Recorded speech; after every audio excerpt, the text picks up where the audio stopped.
सबैजनालाई नमस्कार, स्वागत गर्न चाहन्छु। Nepal water conservation foundation, Nepal पानी सदुपयोग फाउन्डेसनको तर्फबाट आज आयोजना गरेको यो नेपालीमा यो विद्युत विधेयकलाई कसरी यो राष्ट्रिय हित अनुकूलको बनाउन सकिन्छ भन्ने विषयमा हामी आज छलफल गर्दैछौँ। पानी सत्सङ्ग on electricity bill in the national interest भनेर भनेका छौँ।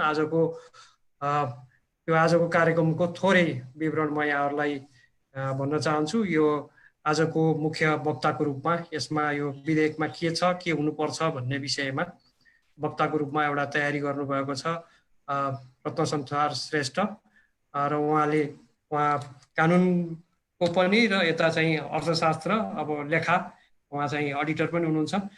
त्यस्तै उहाँको यो लामो अनुभव छ यसमा। त्यस्तै आज बोल्दै हुनुहुन्छ पूर्व मन्त्री डाक्टर प्रकाश चन्द्र लोहनी, त्यस्तै पूर्व मन्त्री लक्ष्मण घिमिरे, त्यस्तै अनि नेकपाका नेता स्थायी समिति सदस्य लीलामणि पोखरेलज्यू, र आजको यो प्रोग्रामलाई प्राज्ञ दीपक गेवाली जुन नेपाल पानी सदुपयोग फाउन्डेसनका संस्थापक हुनुहुन्छ र उहाँले यो पूर्व मन्त्री हुनुहुन्छ।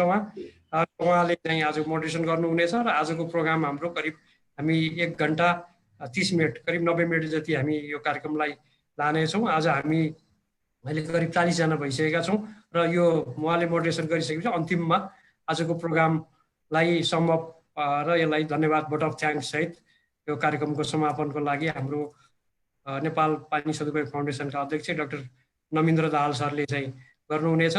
र म यति भन्दै यहाँ सबै विशिष्ट व्यक्तित्वहरू आइसक्नु भएको छ। म सबैलाई स्वागत गर्न चाहन्छु, हार्दिक नमस्कार। यसमा विभिन्न संस्थाका सबैलाई यहाँ स्वागत गर्दै अब यो कार्यक्रम अगाडि बढाउनको लागि म प्राज्ञ दीपक गेवाली सरलाई अनुरोध गर्छु। धन्यवाद। यो जुन विषयमा हामी अहिले छलफल गर्दैछौँ, यो विद्युत विधेयक प्रस्तावित, यो अहिले जुन हामीसँग ऐन विद्युत ऐन त्यो झन्डै 3 दशक पुरानो हो र त्यस अन्तर्गत 2-4 काम नभएका होइनन् है। त्यसले निजी क्षेत्रलाई चाहिँ नि बाटो खोलिदियो, त्यहाँ अरू काम पनि भए। तर यसमा समस्या के आयो भने यो झन्डै त्यसपछिको चाहिँ नि वर्षहरूमा 2 दशक जति पछि त्यसका कमी कमजोरीहरू देखिन थाले। त्यसको र विद्युत प्राधिकरण ऐन बीचमा भएको चाहिँ नि असमञ्जस्य र नयाँ विभाग पनि खोलियो, विद्युत विकास विभाग, जुन चाहिँ नि विद्युत प्राधिकरणको ऐनको ठिक्क उल्टो थियो। भनेपछि यस्ता अप्ठ्याराहरू अगाडि भए हुनाले करिब 12 वर्ष जति अगाडि त्यो पहिलो संविधान सभाको चुनाव भएपछि आएको सरकारले प्रचण्ड प्रधानमन्त्री देखेर त्यहाँ एउटा नयाँ ऐन ल्याउने भनेर एउटा प्रयास त भएको थियो। तर त्यो ऐनमा धेरै समस्याहरू देखिए, त्यहाँ चाहिँ नि र नेपालको हितमा चाहिँ त्यो देखिएन भनेर राजनीतिक वृत्तमा अक्रस द स्पेक्ट्रम देब्रेदेखि दाहिनेसम्म सबैले सांसदज्यूहरूले, जसमा हाम्रो डाक्टर लोनी पनि हुनुहुन्थ्यो, सबैले 142 वटा संशोधनहरू त्यसमा आवश्यक छ भनेर परेका थिए। त्यसपछि त्यो कता कता सेलाएर गयो र यो 12 वर्षसम्म त्यसमा कुनै काम भएन। अब अहिले नयाँ एउटा प्रस्ताव त भएको छ, तर त्यसमा समस्या हामीले के देखिरहेछौँ भने हुनपर्ने जति छलफल अन्तर्क्रिया भएको छैन। यो नेपालको भविष्यसित गाँसिएको हुनाले यो ऐनमा अब रत्न संसारजीले त्यसमा डिटेलमा जानुहुन्छ, तर हेर्दाखेरि के भयो र हामी पानी सदुपयोग फाउन्डेसनबाट यसलाई चाहिँ अगाडि छलफलमा अन्तर्क्रियामा पब्लिकमा ल्याउनुपर्छ भन्नेमा त्यो पहिले त के को लागि हामी यो ऐन ल्याइराखेका छौँ? नेपालमा विद्युत विकासै के कामको लागि? नेपालको उद्योग धन्दालाई सबल बनाउन हो कि अरू केही कामलाई हो कि निर्यातलाई हो कि भन्ने यसमा हामीले प्रष्टता नपाइकन चाहिँ नि ऐन चाहिँ नि यसको दार्शनिक पक्ष नै चाहिँ नि फितलो हुन जाँदो रहेछ। त्यस्तै चाहिँ नि अहिले संघीयता भनेका छौँ, हामी विकेन्द्रीकरण पनि भनौँला, तर त्यसभित्र कसले के गर्ने भन्ने पनि प्रश्न नभएको हुनाले त्यहाँ धेरै पछि गएर विवाद हुन सक्ने छ। यो पनि ऐनले राम्रोसँग समाधान गर्नुपर्ने हुन्छ। र यसमा यो ऐन आउन ढिलो भएको कारण चाहिँ त्यसले ढिलो भएकोले त्यहाँ अनेक अरू कुरा पनि भए, जस्तै नियमन आयोग चाहिँ बनिसक्यो। जब ऐनले फ्रेमवर्कै बनाएको छैन के भन्ने विद्युत कस्तो हुनुपर्ने नेपालमा, त्यो नहुँदैखेरि नियमन भनेपछि के नियमन गर्न बनाएको त ऐन नियमन आएको भन्ने प्रश्न पनि आउँछ। त्यसैले यी सब कुराहरू चाहिँ पब्लिक डिस्कसन पब्लिक छलफलमा जति घनीभूत रूपमा हुनुपर्छ त्यो नभएको हुनाले नेपाल पानी सदुपयोग फाउन्डेसनले हाम्रो रत्न संसारजीको यसमा गहन अध्ययन भएको हुनाले यसबारे केही प्रश्न पारिदिनुहोस् र यसमा फर्दर डिस्कसन अन्तर्क्रिया चाहिँ होस्। हरेक तबकामा जिल्लामा गाउँमा प्रदेशमा नगरपालिकाहरूमा भन्ने हाम्रो मनसाय भएको हुनाले हामीले यो सुरु गरेका छौँ।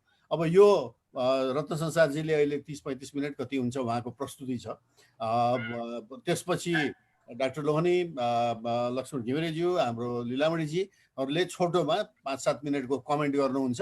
त्यसपछि पब्लिक त्यो डिस्कसनमा तपाईँले आफ्नो प्रश्नहरू चाहिँ यो जुममा भए हुनाले त्यो च्याटमा पनि लेखिदिइसक्नुभयो भने हाम्रा प्रस्तोताहरूले पहिले नै प्रश्न हेरेर सिधै चाहिँ समय खेर नफालिकन जान सकिन्छ। म कसैलाई चाहिँ ल तपाईँको प्रश्न आएर आफै सोध्नुहोस् पनि भन्न म सक्छु। त्यसैले अब अगाडि बढाउँ। म रत्न संसारजीलाई म रिक्वेस्ट गर्छु यसलाई अगाडि लगाउँ। हजुर, धन्यवाद। नमस्ते सबैलाई। मैले दिपकजीले भन्नुभएको सबै कुरा यसमा समेट्न सकेको छैन। मैले अब यो समयको पनि पाबन्दी छ, त्यसले गर्दाखेरि मैले यो जलविद्युत भनेको पानी हजुर यो पानीको महत्त्वपूर्ण भूमिका हुने हुनाले त्यसलाई मध्यनजर गरेर यो प्रस्तुतिकरणमा सीमित गरेका छु। म त्यही अनुसार मेरो प्रस्तुतिकरण अगाडि बढाउँछु। मलाई अब हेर्नुहोस्, दिपकजीले भनिसकेको कुरा म छोटकरीमा दोहोऱ्याउँछु।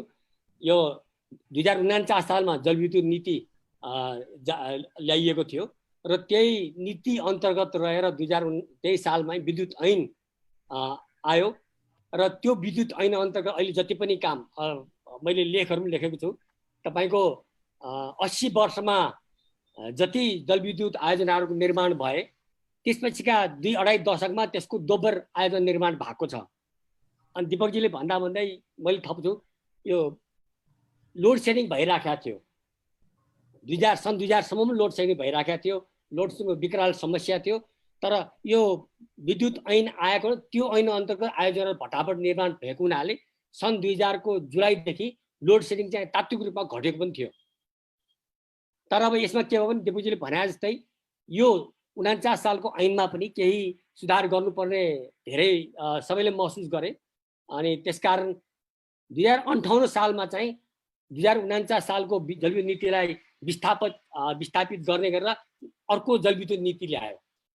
त्यसपछि त्यो जलविद्युत नीति अनुरूप विद्युत ऐन बनाउनुमा धेरै कसरतहरू भए, थुप्रै कसरत भए र अनि धेरै पछि 7 वर्षपछि 65 सालमा विद्युत विधेयक चाहिँ संसदमा दर्ता भयो। त्यो बेला पनि हामीले धेरै छलफल गरेका थियौँ, वाद विवाद गरेका थियौँ र अब विशेष गरेर दिपकजी, डाक्टर लोहनी हामी मिलेर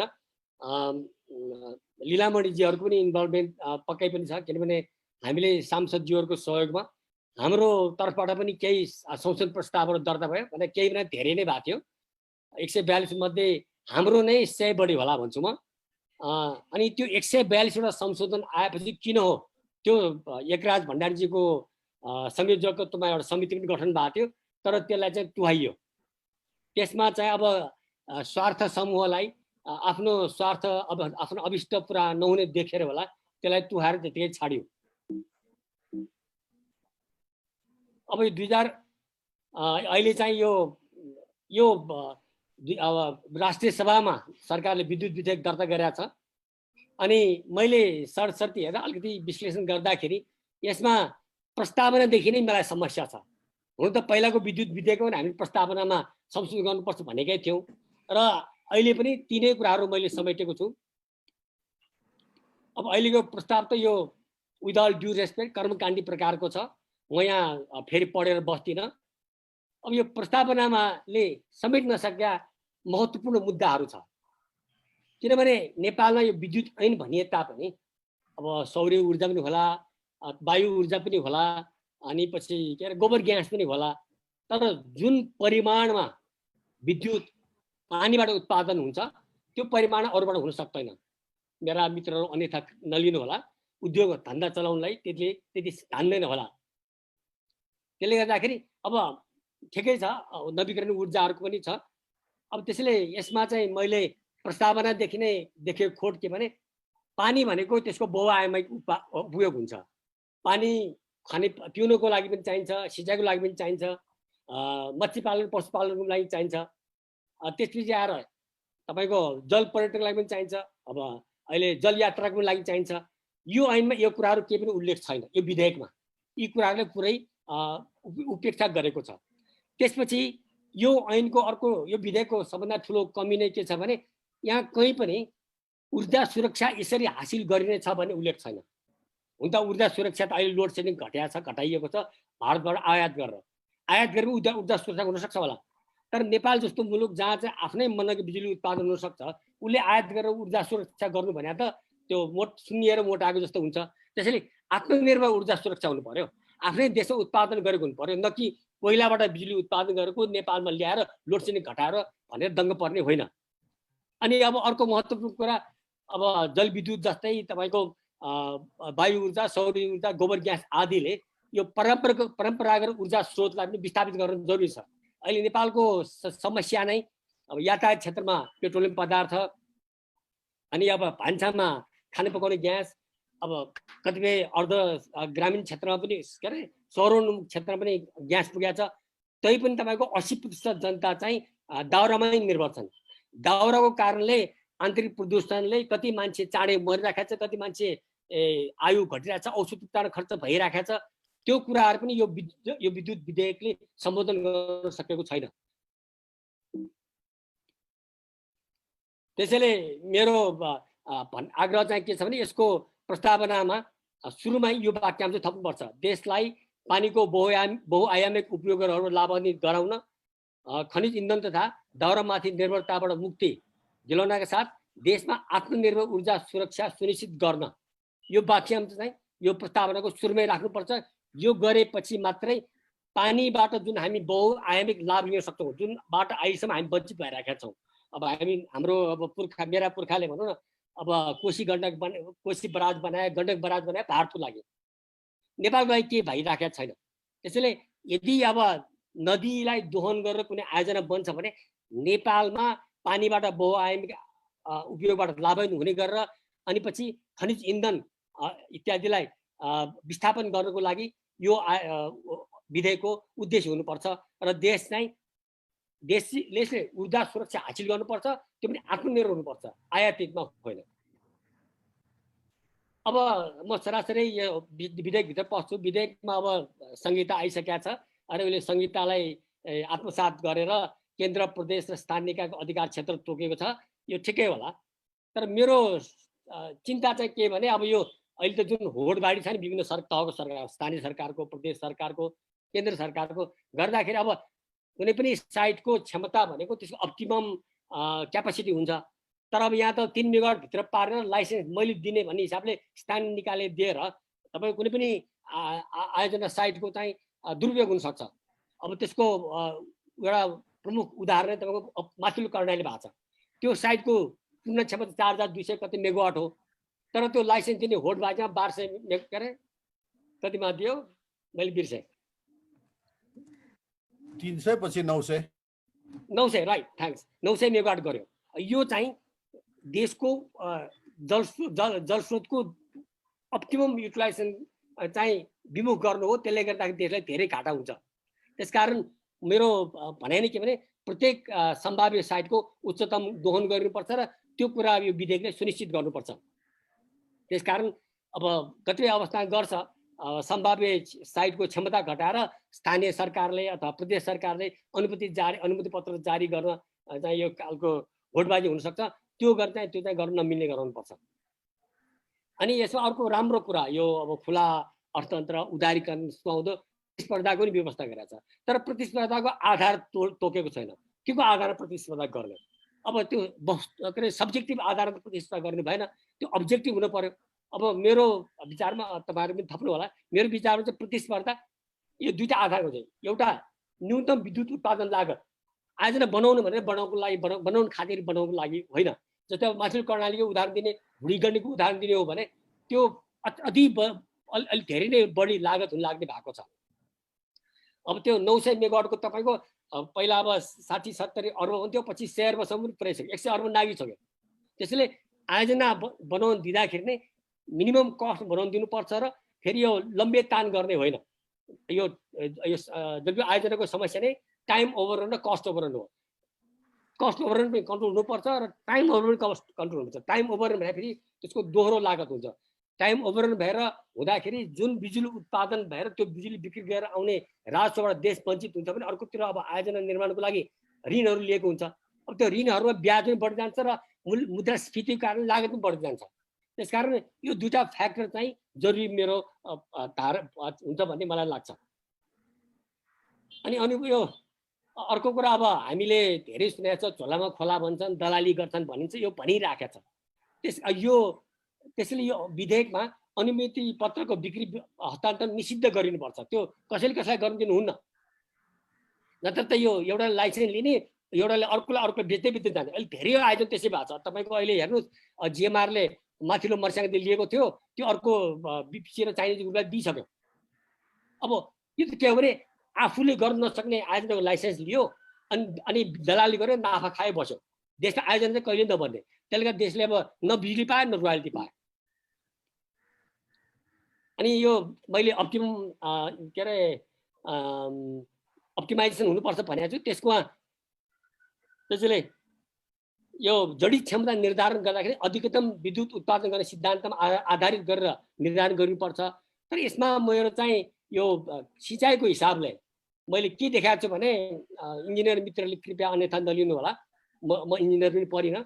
मैले उहाँबाट सिकाएको के भने उहाँहरू कुनै ठाउँको हेड हेर्नुहुन्छ र फ्लो हेर्नुहुन्छ, अनि त्यो उचाइ र बहावको आधारमा यसको क्षमता यति भन्नुहुन्छ।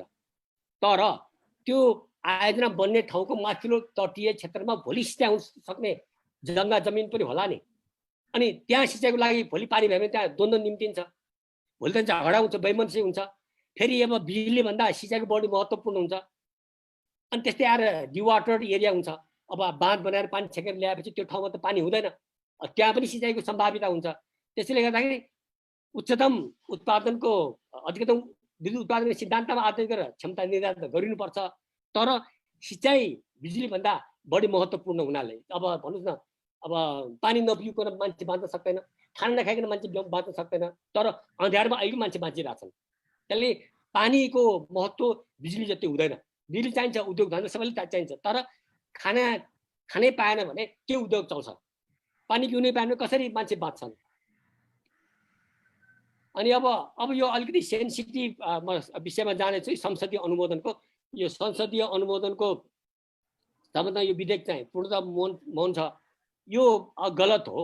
अब संविधानको धारा 279 मा व्यवस्था गरेको छ, जुन 47 सालको संविधानदेखि नै आएको छ संसदीय अनुमोदन। यो चाहिँ टनकपुरको हकमा अहिलेसम्म कार्यान्वयन भएको छैन। टनकपुरमा हुन्न भन्यो, महाकालीमा हुन्छ भन्यो, तर त्यसपछि गरेका छैन। अब यो 279 मा प्रश्न के लेखेको छ भने प्राकृतिक स्रोत र त्यसको उपयोगको बाँडफाँड। अब नदीमा आयोजना बनाएर बिजुली उत्पादन गर्नु प्राकृतिक स्रोत उपयोग हो, बाँडफाँड गर्नु त्यसको पनि अब यो धारा आकृष्ट हुने भयो। तर अहिलेसम्म पनि कुनैमा पनि यो गरिएको छैन। अब अहिले हास्यास्पद स्थिति छ, तपाईँहरू सबैले सुनिनु भयो होला। एमसिसी को सम्झौता कम्प्याक्ट चाहिँ संसदले अनुमोदन गर्ने। यो धारा 279 ले 4वटा विषयमा चाहिँ संसदीय अनुमोदन चाहिन्छ भनेको छ, जुन कुरा भारतमा छैन। छिमेकी मुलुक भारतमा, छिमेकी मुलुक भारतमा भारत सरकारले कुनै पनि सन्धि सम्झौता स्वीकृत गर्न सक्छ, उसले गरेपछि संसद जानु पर्दैन। तर नेपालको संविधान निर्माताले 47 सालदेखि नै यी 4 विषयमा चाहिँ संसदले अनुमोदन गर्छ भनेको छ। त्यो हिसाबले यी 4 विषय बाहिरको चाहिँ संसदले अनुमोदन गर्छ भने जिद्दी गर्ने, होला को होला गर्ने। तर पानीसँग सम्बन्धित पानी उपयोग गरेर भारतलाई दिने, पानी उपयोग बिजुली उत्पादन निकासी गर्ने, त्यसमा चाहिँ अनुमोदन गर्नुपर्ने व्यवस्था छैन। त्यो गलत हो। यो त नत्र त्यो संविधान व्यवस्था नै किन गर्ने? अब यसैमा अर्को म उदाहरण दिन चाहन्छु। यो पावर ट्रेड एग्रिमेन्ट एउटा चाहिँ 90 को दशकमा पावर ट्रेड ट्रिटी भएको थियो इन्डियासँग। त्यसमा चाहिँ संसदले अनुमोदन गरेपछि लागू हुन्छ भनेको थियो। त्यो संसदमा कहिले अनुमोदन गराइएन, त्यतिकै तुयो। त्यसपछि अर्को 2014 मा हो के अरे अर्को पावर ट्रेड एग्रिमेन्टको त्यहाँ चाहिँ संसदले अनुमोदन पर्छ लेखेको छैन अनि अनुमोदन पनि गरेन। अब एउटै विषय पावर ट्रेड एग्रिमेन्ट चाहिँ कुनै कालखण्डमा संसदले अनुमोदन हुनुपर्छ भन्ने अनुमोदन नगर्ने अनि अब चाहिँ तपाईँको 2014 मा गरेको पावर ट्रेड एग्रिमेन्ट चाहिँ अनुमोदन नपर्ने। अब पावर ट्रेड एग्रिमेन्ट भनेकै जल स्रोत प्राकृतिक स्रोतको उपयोग गरेर बाँडफाँड गर्ने हो, बिक्री गर्ने हो, निकासी गर्ने हो। त्यसकारण त्यसको अनुमोदन हुनुपर्छ भन्ने मेरो आग्रह छ। अनि दोस्रो चाहिँ अब हाम्रो नेपालमा धेरै जलाशयको आयोजनाको कुरा भइरहेछ। अब माथिल्लो कर्णाली मैले कुरा गरेँ, अब त्यहाँबाट मैले सुनेको छ 500 क्युमेक 500 घनमिटर प्रति सेकेन्ड पानी उत्पादन हुन्छ। त्यो नेपालमा खपत हुन सक्दैन, त्यो भारतमा जान्छ। भारतमा जान्छौ भने त्यो भारत जुन लाभान्वित हुन्छ, बाढी नियन्त्रणमा लाभान्वित हुन्छ र सिँचाइ सुखायाममा थप नियन्त्रित पानी उपलब्ध लाभान्वित हुन्छ भने त्यसको त पैसा हामी लिनु पर्यो नि। नेपालको जमिन डुबान गर्ने, नेपालको जनतालाई विस्थापित गर्ने अनि भारतलाई तपाईँ निशुल्क टक्राउने कुरा हुँदैन। आज पनि अब डाक्टर बाबुराम भट्टराईसँग दिपकजी मेरो विवाद भइरहेको थियो ट्विटरमा। उहाँ चाहिँ बुढी गण्डकीलाई बाढ समीकरण बहुद्देशीय बनायो भने ठुलो काम गरे भनिरहनु भएको थियो। मैले भने ए बाबा अनि भारतलाई पानी टक्राएर चाहिँ निशुल्क टक्राएर काम गर्नुभयो त? त्यो पानीको मूल्य यो हिसाब गरेर खै त। त्यसैले यो कुरा, यो पानीको मूल्य तल्लो तटीय लाभ लिन सिजन अगुमेन्टेड फ्लोको चाहिँ मूल्य लिने कुरा यो ऐन व्यवस्था हुनुपर्छ, यो विधायक व्यवस्था हुनुपर्छ। किन यहाँ व्यवस्था भएर भोलि जलाशय आयोजना भएका बन्ला। अब कोशी उच्चदाम बाँधको कुरा आइरहेछ। अब पछि के अरे कर्णाली चिसापानीको तपाईँको कति 10,800 मेगावाट कुरा हुन्छ। त्यसैले यो कुरा पनि ओझेला पारेर गर्नु न। यो मुख्य कुरा के भने जसरी शारदा बराज बन्यो, शारदा बराज सीमा नदीमा बन्यो, ल ठिकै छ भन्यो। जसरी कोशी बराज बन्यो, गण्डक बराज बन्यो, के भयो त भन्दाखेरि नेपालमा डुबान भयो, नेपालमा विस्थापन भयो अनि त्यसको लाभ जति लगेर भारतले बाढी नियन्त्रण सिँचाइ गर्यो, नेपालले केही पनि पाएन। अब यो के मोडेल भयो भने त्यसमा मातृकाजीले के सोच्नु, बिपीजीले के, अब महामानव के सोच्नु भयो, अब भारतले हम बना देंगे पनि बनादियो अनि उसले फाइदा चाहिँ उसले लग्यो। त्यो गलत भयो। अब हेर्नुहोस्, अब कोशी उच्च बाँधको कति लागत लाग्छ अहिले मलाई थाहा छैन, तर मैले सुने 300-400 अर्ब रुपियाँ लाग्छ भनेको छ। अब 300-400 अर्ब डलर लाग्छ भनेको छ। त्यति त पानीको मूल्यबाट उठ्छ। तपाईँको यो लेसोथो भन्ने मुलुक जसलाई चारैतिरबाट दक्षिण अफ्रिकाले घेरेको छ, त्यसले तपाईँको 18 क्युमिक घनमिटर प्रति सेकेन्ड पानी दक्षिण अफ्रिकाले दिएर वर्षको 2.5 करोड डलर पाउँछ भने त्यही अनुपातमा यदि कोशी उच्च बाँधको पानी हामीले भारतलाई दिने हो भने त्यसबाट कमसेकम 50 करोड डलर हुन्छ। त्यही फर्मुला लगाउनु हो त। त्यो त अब के अरे छिमेकी मित्र हो, वार्ता गरौँला, नेगोसिएसन गरौँला, सौदाबाजी गरौँला, कम घट होला, 2-4 रुपियाँ बढी घटी होला। तर सिक्किममा फेरि अब यो मैले सिक्किममा शब्द प्रयोग गरेँ, कतिपय साथीहरूको चित्त दुख्छ। मैले बाढी निम्त्याउने नदीमा बगेर आएको पानीको पैसा मागेको होइन, पानी लिनुपर्छ पैसा लिनुपर्छ भने होइन। भने के त भने नेपालमा डुबान गरेर, डुबान के हुन्छ तपाईँको खेतीयोग्य भूमि डुबान पर्छ, वन जङ्गल डुबान पर्छ। अब डुबान भनेको म अर्थशास्त्र विद्यार्थी नाताले त्यो अपर्च्युनिटी कस्ट हो। डुबेको ठाउँको खेतीयोग्य भूमिबाट कृषि उपजबाट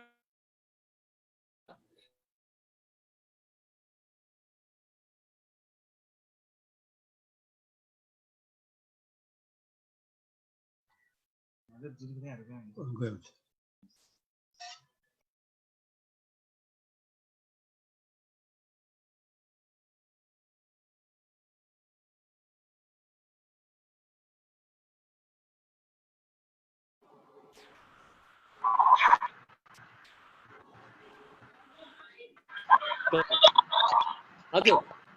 त्यसरी नेपालमा चाहिँ डुबान र विस्थापन गरेर कोशी र गण्डकको फर्मेटमा अरू कुनै आयोजना नेपालले बनाउनु हुँदैन। नेपालमा डुबान र विस्थापन गरेर भारतलाई लाभान्वित गर्ने हो भने यसको मूल्य लिनुपर्छ र त्यो मूल्य 4-5 वर्षको मात्र मूल्यबाट एउटा आयोजना बनाउन पुग्ने रहेछ।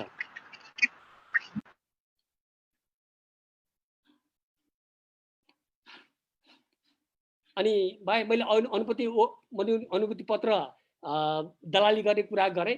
अहिले अर्को त्यहाँ के देखाएको छ भने अनुमति पत्र ओगट्यो र ओगटेर राख्यो, आफ्नो लगानी गर्ने क्षमता छैन। अब एउटादेखि मैले उदाहरण दिइसकेँ, जिएमआरले माथिल्लो कर्णाली चाहिँ दलाली गर्यो कति करोड कति अर्ब रुपियाँमा, किनभने उसमा त्यो आयोजना लगानी गर्ने क्षमतै छैन। त्यस्तालाई आयोजनाको लाइसेन्स दिनु हुँदैन। मेरो भनाइ के हो भने त्यो इक्विटीको जुन हुन्छ इक्विटीको 10% बराबर ब्याङ्क ग्यारेन्टी दिनुपर्छ र फाइनेन्सियल क्लोजर भएपछि त्यो फिर्ता दिए हुन्छ। तर त्यो गरेन भने यो झोलामा खोला ओगट्ने प्रवृत्ति नियन्त्रण आउँदैन। त्यसकारण यो गर्न धेरै जरुरी छ। अनि अर्को छ यो अब यो पुरै कन्सेप्ट चाहिँ के हो भने यो बुट हो, बिल्ड ओन अपरेट ट्रान्सफर। के भनिएको छ भने यो ठिकै छ, उसले बनाए पनि सर्वोच्च अदालतसम्मले यही कुरा भन्यो, ठिक छ नि, अब त्यो पश्चिम क्षेत्रीको हकमा स्नेकले बोलाउँछ 25% नेपाल भइहाल्छ नि भन्यो। 25 वर्षपछि नेपालमा को हुँदाखेरि त्यो आयोजना सञ्चालन योग्य हुन्छ कि हुँदैन? अहिले मेलम्चीमा तपाईँको सुरुङमा के भयो सुनिरहनु भएको छ। सुरुङमा अब काम कस्तो गराइ हुन्छ हामीलाई थाहा हुँदैन। त्यसकारण त्यो आयोजना सञ्चालन निर्माण भएर भोलि हस्तान्तरण भएर आउँदाको अवस्थामा त्यो आयोजना चाहिँ राम्रो सञ्चालन हुनुपर्छ र मेरो हिसाबले अब त्यो पनि नेगोसिएबल होला। 25 वर्ष सञ्चालन हुन सक्ने अवस्था हुनुपर्छ। त्यस्तै आएर तपाईँको जलाशययुक्त आयोजनामा चाहिँ यो डेड स्टोरेज भन्छ, डेड स्टोरेज चाहिँ 75% हुनुपर्छ। अब तपाईँको अहिले कुलेखानीमा 20-25% तपाईँको जलाशयको क्षमता घटिसक्यो। अब उसले आयोजना हस्तान्तरण गर्दाखेरि जलाशयमा चाहिँ फुटबल खेल्ने अवस्था आयो भने नेपाललाई हर्षण विस्मातको अवस्था हुन्छ। त्यसकारण यो पनि व्यवस्था विवादमा गर्नुपर्छ, विधेयकमा गर्नुपर्छ।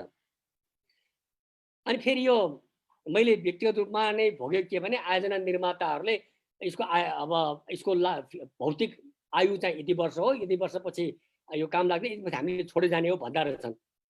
भने मतलब त्यसपछि काम लाग्ने गर्ने हुने गरेर आयो प्रवर्तकले चाहिँ मर्मत सम्भार चाहिँ गरेको हुनुपर्छ। त्यो कुराको सुनिश्चित चाहिँ यो विधेयकमा गरिनुपर्छ। त्यसैले त्यो पनि अब एउटा स्ट्यान्डर्ड तोकेर नर्म तोकेर यो नर्म अनुसार चाहिँ यसको मर्मत सम्भार गरिनुपर्छ भनेर विधेयकले भन्नुपर्छ।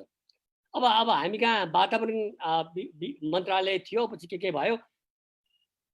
अब नदीको दोहन गर्दाखेरि वातावरणमा दुष्प्रभाव त पर्छ नै, तर अब यो इन्भाइरोमेन्टल फ्लो जुन भनिन्छ त्यो चाहिँ अब अधिकांश, म सबै भन्दैन, अधिकांश नदीमा त्यो इन्भाइरोमेन्टल फ्लो चाहिँ सुनिश्चित गरेको पाइँदैन। त्यहाँ हुँदै पानी नै थोपै हुँदैन। त्यहाँ माछा मार्ने त कहाँ त्यहाँ तपाईँ सिँचाइ गरेर पानी हुँदैन।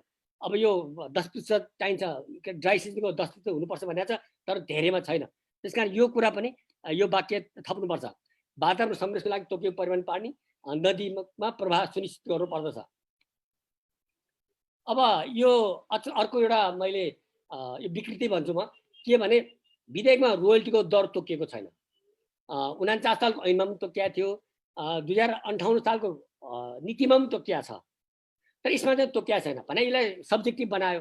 अब नियमावलीबाट भोलि जसलाई मन लाग्यो घटाउने बढाउने होला भने मतलब यसले नीतिको अस्थिरता हुन्छ र तदर्थवाद बन्न जान्छ, त्यो गलत हो। त्यसैले मैले नयाँ कुरा भनिराखेको छैन, यो जुन जलविद्युत नीतिमा भएको कुरा यो राखिनुपर्छ। म यो पढेर बस्दिनँ, यो जलविद्युत नीतिमै भनेको कुरा यो चाहिँ नियमावलीमा राख्ने होइन, ऐनमै राखिनुपर्छ, ताकि हरेक सरकारको हुइममा तपाईँको रहरमा परिवर्तन नहोस्। यो निकासीमूलक आयोजनाको छुट्टै गरेको छ। अब कसैले भन्ला निकासीमूलक आयोजनालाई चाहिँ बढी रोयल्टी किन हुन पनि अब यो विभेदको गर्यो भन्ने आउला।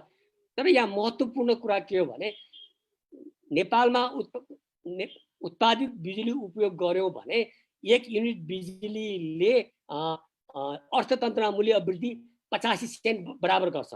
भनेको अहिलेको दरमा कति 154 रुपियाँ हुन्छ भने नेपालले अर्थतन्त्रमा मूल्य वृद्धि हुनेबाट वञ्चित हुने गरेर निकासी गर्ने, तर थप फाइदा नलिकन निकासी गर्न दिन भएन।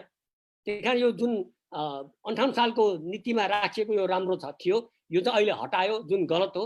यसलाई पुनर्स्थापना गर्नुपर्छ। अनि यो अब यो निःशुल्क ऊर्जा चाहिँ यो फ्यासन भएको छ पश्चिम क्षेत्रीदेखि। पश्चिम क्षेत्रीले 10% भन्यो, माथिल्लो कर्णालीले 12% भन्यो।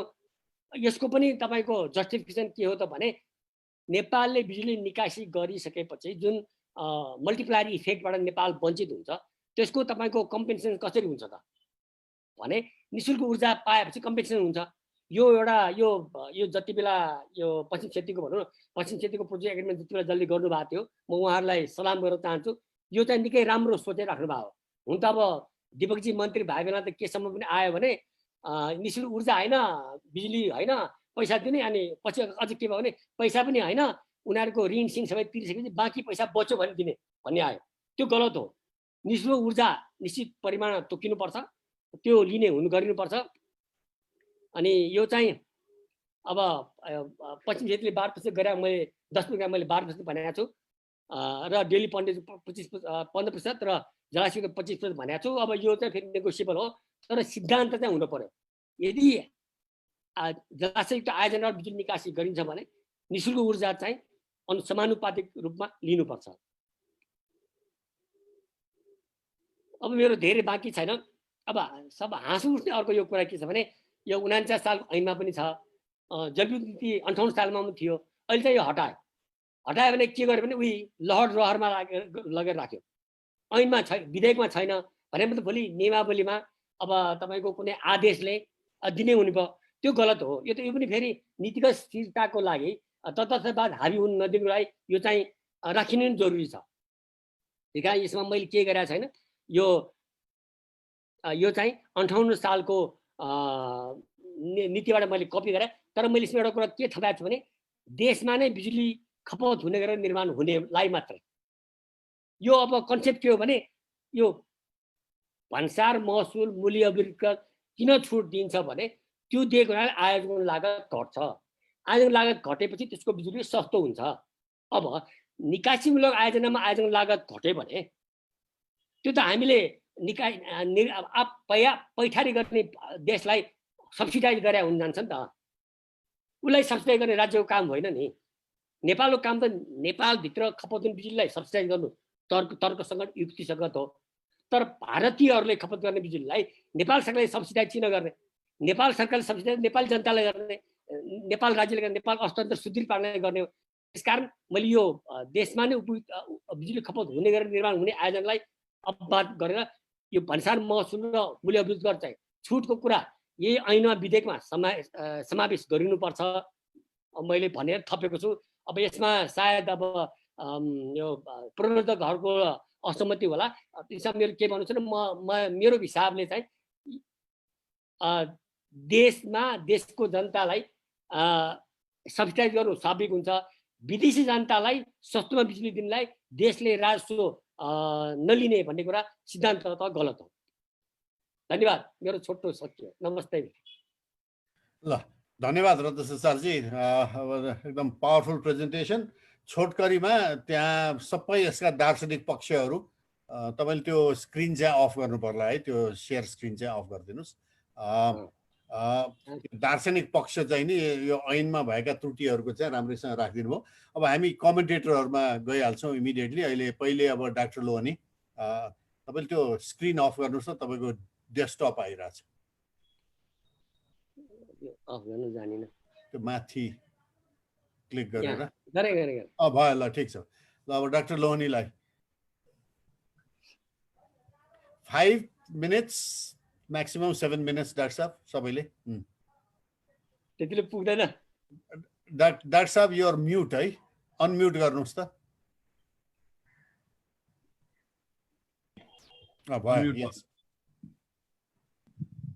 अनि मैले त यो कार्यक्रममा मलाई पनि मौका दिनुभयो, यसको लागि म धन्यवाद दिन चाहन्छु। र विशेष गरेर दीपकजी र रत्न संसारजी जो यस विषयमा धेरै, विशेष गरेर रत्न संसारजी जसले यस विषयमा धेरै अध्ययन गर्नुभएको छ, एउटा कन्सिस्टेन्टली यसमा लागेर यसमा नेपालको वाटर रिसोर्स डेभलपमेन्ट नेपालीहरूको पक्षमा कसरी जाओस् र बढी से बढी फाइदा नेपालमा कसरी जाओस् भन्ने कुरामा जुन कन्सिस्टेन्ट दृष्टिकोण राखेर अध्ययन गरेर सुसूचित गराउने प्रयास गर्नुभएको छ निरन्तर। म उहाँलाई धेरै नै धन्यवाद म दिन चाहन्छु रत्न संसारजीलाई। यो अहिलेको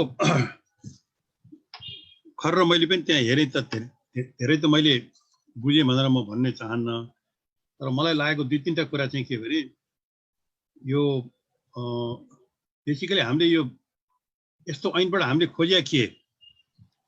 खोजेको के भन्ने प्रश्न चाहिँ द्याट्स भेरी इम्पोर्टेन्ट। खोजेको त मैले हेर्दाखेरि बेसिकली हाम्रो राष्ट्रिय सुरक्षाको दृष्टिले पनि हामीले खोजेको चाहिँ एनर्जी सेक्युरिटी हो। ऊर्जाको सुरक्षा सबभन्दा महत्त्वपूर्ण कुरा हो। अहिले उहाँले भन्नुभयो जस्तै ऊर्जाको सुरक्षा अहिले हामी 24/7 हामी बिजुली आएको छ र प्राधिकरणमा हामी धन्यवाद पनि दिन चाहन्छौँ, तर तैपनि हामी सबै यो इम्पोर्टै गरेर रिलाइ गरिरहेछौँ। ऊर्जाको सुरक्षा एउटा हो भनेदेखि ऊर्जा नेपालको आर्थिक विकासको लागि, इन्डस्ट्रियल डेभलपमेन्टलाई, ट्रान्सपोर्ट सेक्टर डेभलपमेन्टलाई, कन्जम्सन सेक्टरलाई चाहिँ एडिक्वेट राखेर अहिले कति पर किलोवाट आवर कति 150-200 छ के अरे, अहिले त्यसलाई कमसेकम 1000-1500 यति वर्ष यति समयभित्रमा पुर्याउने भन्ने त्यो दृष्टिकोणले हामीले चाहिँ खोजिया चाहिँ त्यही हो। त्यो कुरो चाहिँ स्पष्ट दृष्टिकोण राखेर जानुपर्छ र हामीले किन खोज्या भन्ने कुरा पनि नेपालको इकोनोमिक डेभलपमेन्ट गर्ने हो भनेदेखि चाहिँ इलेक्ट्रिसिटी कन्जम्सन र economic development they are intimately correlated. त्यो त्यसको लागि त्यो नभइकन हुँदैन। त्यसकारण इलेक्ट्रिसिटी डेभलपमेन्ट एउटा कम्पोनेन्ट नै हो। त्यसकारण खोजेको किन, अब यो कसरी हासिल गर्ने भन्ने कुरा चाहिँ थर्ड प्रश्न पनि हो। यो कसरी हासिल गर्ने भन्ने कुरामा यो ऐन पनि आउँछ। यो ऐनमा रत्न संसारजीले भनेका धेरै कुराहरूमा मेरो सहमति छ र विशेष गरेर हाम्रो यो ऐनमा चाहिँ त्यो जलाशय योजनाहरूमा विद्युत मात्रै भनेको छ। विद्युतको अब हाम्रो यहाँ बन्ने चाहिँ धेरै जस्तो यो ड्याम प्रोजेक्ट्सहरू जुन बन्छ, ड्याम प्रोजेक्ट्सहरू बनिसकेपछि त्यसको तलतिरको पानी हामी तल गयो भनेदेखि चाहिँ त्यसको चाहिँ कम्पेन्सेसन कुन रूपबाट कसरी चाहिँ हामीले केही बेनिफिट लिने भन्ने कुरामा चाहिँ त्यसमा चाहिँ यो ऐनमा चाहिँ केही प्रश्न छ जस्तो मलाई लागेन। I think that's a very significant lacuna है। यो चाहिँ कुन रूपमा हामीले एड्रेस गर्नुपर्ने त्यो एड्रेस गर्नुपर्छ। किनभने यही अब बुढी गण्डकी नै हो के अरे, बुढी गण्डकीको 1200 मेगावाट यदि हो भने त्यसको त कति 7-8 लाख हेक्टर जमिन त तलतिर सिँचाइ हुन्छ, जुन नेपालमा त छैन। त्यसकारण अब मैले बुझेअनुसार आई कुड बी रङ, कमसेकम 40-50% त बेनिफिट त यस्तो मल्टिपर्पज प्रोजेक्टमा त इरिगेसनबाटै हुन्छ भनेदेखि 50% जुन बेनिफिट तपाईँ हाइड्रोबाट पाउनुहुन्छ त्यो अर्को 50% बेनिफिट त पाउनु भएको छैन। कस्टिङ हाइड्रोको धेरै बढ्छ त्यो मानेमा। त्यसकारण त्यो बेनिफिट्सहरू लिने कसरी हाम्रो देश अर्को देशसित लिने भन्ने कुरामा चाहिँ त्यो चाहिँ स्पेसिफाई हुनुपर्ने हो। र यो कुरो चाहिँ मलाई लाग्छ यो पहिले नेपाल र भारतको बिचमा पहिले भइ पनि सकेको छ। लक्ष्मण घिमिरेजी नै मन्त्री हुँदाखेरि त्यो बेलाको मैले एउटा उहाँको दुईवटा त्यो बेला उहाँको जलस्रोत मन्त्री हुँदा उहाँको इन्डियाको मन्त्रीसित चाहिँ यो बेनिफिट सेयरिङ गर्ने भन्ने इन प्रिन्सिपल उहाँहरू एग्रिमेन्ट भएर सही पनि भइसकेको छ त्यो बेलामा। र नेपालको टाइममा निस्किया नीतिहरूमा पनि यो छ। यसमा चाहिँ यो ऐनमा चाहिँ कसरी रिफ्लेक्ट गर्ने हो त्यो एउटा रिफ्लेक्ट गर्नु चाहिँ अत्यन्तै जरुरी जस्तो लाग्छ मलाई। त्यो एउटा सबभन्दा कमी चाहिँ त्यही हो। अरू त उहाँले रत्न संसारजीले जुन भन्नुभएको कुराहरू छ कि लाइसेन्स लिएर त्यसलाई तपाईँको बिचौलिया भएर चाहिँ अरूलाई बेचेर खाने जुन प्रवृत्ति छ त्यसलाई रोक्ने प्रोभिजन्सहरू चाहिँ एक्टमा हुनुपर्छ। नभए जुन अहिले जुन चाहिँ देखिएको छ, जसले लिएको छ त्यसले ट्रान्सफर गर्न नपाउने, अथवा चाहिँ जसले लिएको छ त्यसले यति पर्सेन्ट चाहिँ इक्विटीको पैसा चाहिँ पहिले त्यसले राख्नुपर्ने त्यो एस्योर गर्नको लागि यी जुन प्रोभिजन्सहरू छ, यी जुन प्रोभिजन्सहरू राख्ने भन्ने कुरा चाहिँ राम्रो हो। र फन्डामेन्टल्ली तपाईँको हामीले बिजुली चाहिँ उत्पादन गरेर खालि निकासी भन्दा पनि निकासीमा पनि 25% जति भनेको त्यो द्याट्स रिजनेबल। यो फन्डिङ प्रोजेक्ट्सहरूको लागि मलाई त्यो ठिकै जस्तो लाग्छ त्यो। तर निकासी भन्दा पनि फोकस चाहिँ हाम्रो के हुनु पर्यो भने उहाँले जुन भन्नुभएको छ त्यो यसले तपाईँको मल्टिप्लायर इफेक्ट के हुन्छ भने फोकस चाहिँ इलेक्ट्रिसिटी फर नेपालको इन्डस्ट्री, नेपालको चाहिँ ट्रान्सपोर्टेसन, नेपालको कन्ज्युमर र ओभरअल नेपालको एनर्जी सेक्युरिटी भने यो overall concept of national security भनेको न अहिले फुड सेक्युरिटीको कुरो आउँछ, एनर्जी सेक्युरिटीको कुरो आउँछ। एनर्जी सेक्युरिटीमा को दृष्टिकोणले हो भने हाम्रो चाहिँ धेरै कमजोर छौँ। यो कुरामा फोकस गरेर बिलले रिकगनाइज गरेर जानुपर्छ जस्तो मलाई लाग्छ। त्यति नै हो मेरो अहिले।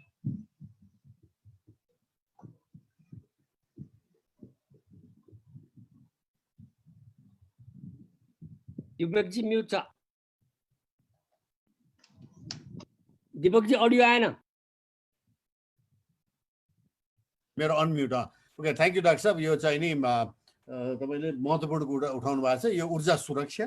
र अर्को चाहिँ नि भयभरको खर्च चाहिँ विद्युतमा हालिदिएपछि यो अरू सेक्टर फ्री राइडर पनि हुने, तर विद्युत ज्यादै महँगो पनि हुने, र र त्यो फ्री राइडर चाहिँ नि हाम्रो तल्लो तटीय चाहिँ नि मित्र राष्ट्रमा चाहिँ बढी जाने हुँदाखेरि भूमिका डुबाएर उत्पादन गर्ने चिज चाहिँ यो अलि कस्तो नसुहाउने, यसमा ध्यान दिनुपर्छ भन्ने उठाउनु भएको छ।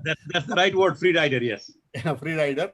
अब म नेक्स्ट कमेन्टेटर हाम्रो लक्ष्मण घिमिरे हुनुहुन्छ। लक्ष्मण घिमिरेजी तपाईँ नेक्स्ट। लक्ष्मणजीलाई उ गरौँ त।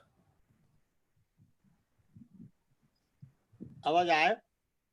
आयो अनुहार पनि आयो, आवाज पनि आयो। गुड, धन्यवाद दिपकजी। अनुहार पनि आयो। हजुर अनुहार पनि आयो। सबभन्दा पहिले त म रत्न संसार श्रेष्ठजीलाई चाहिँ धन्यवाद दिन चाहन्छु। राम्रोसितले उहाँले बुँदागत रूपमा कुराहरूको चाहिँ प्रस्तुति गर्नुभयो।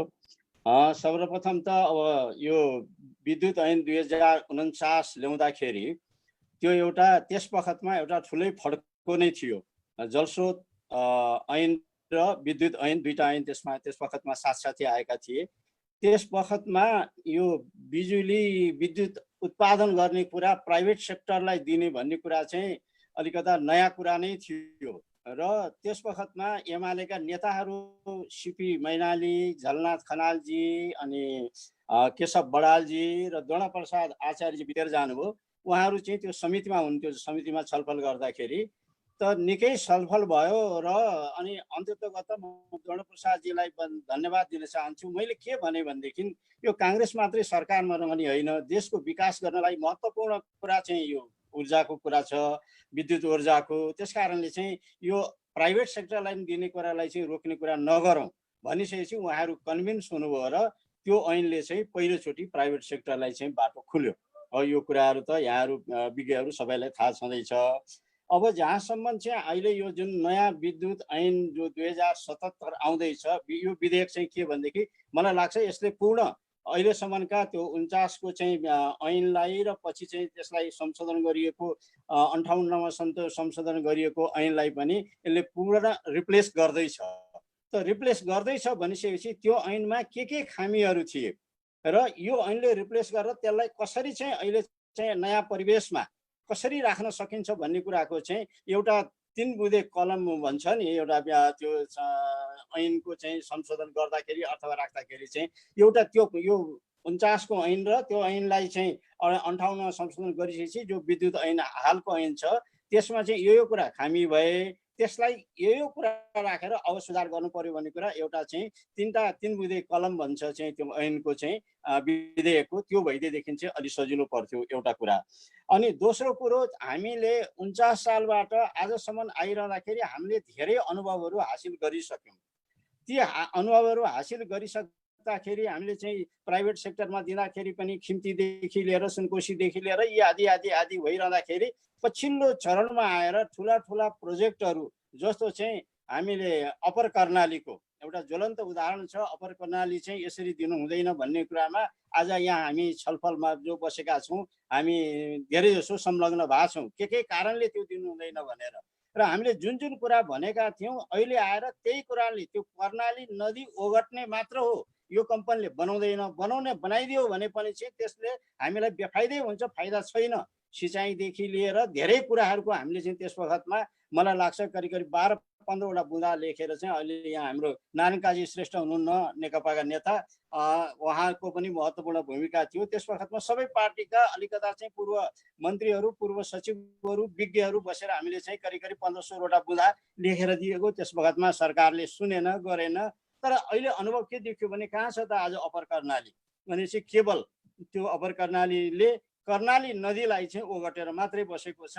त्यो प्रोजेक्ट अगाडि बढ्ने जस्तो स्थितिमा देखिएन। अर्को ज्वलन्त उदाहरण चाहिँ हामीले अहिले बुढीगण्डकीको केस आइरहेको छ।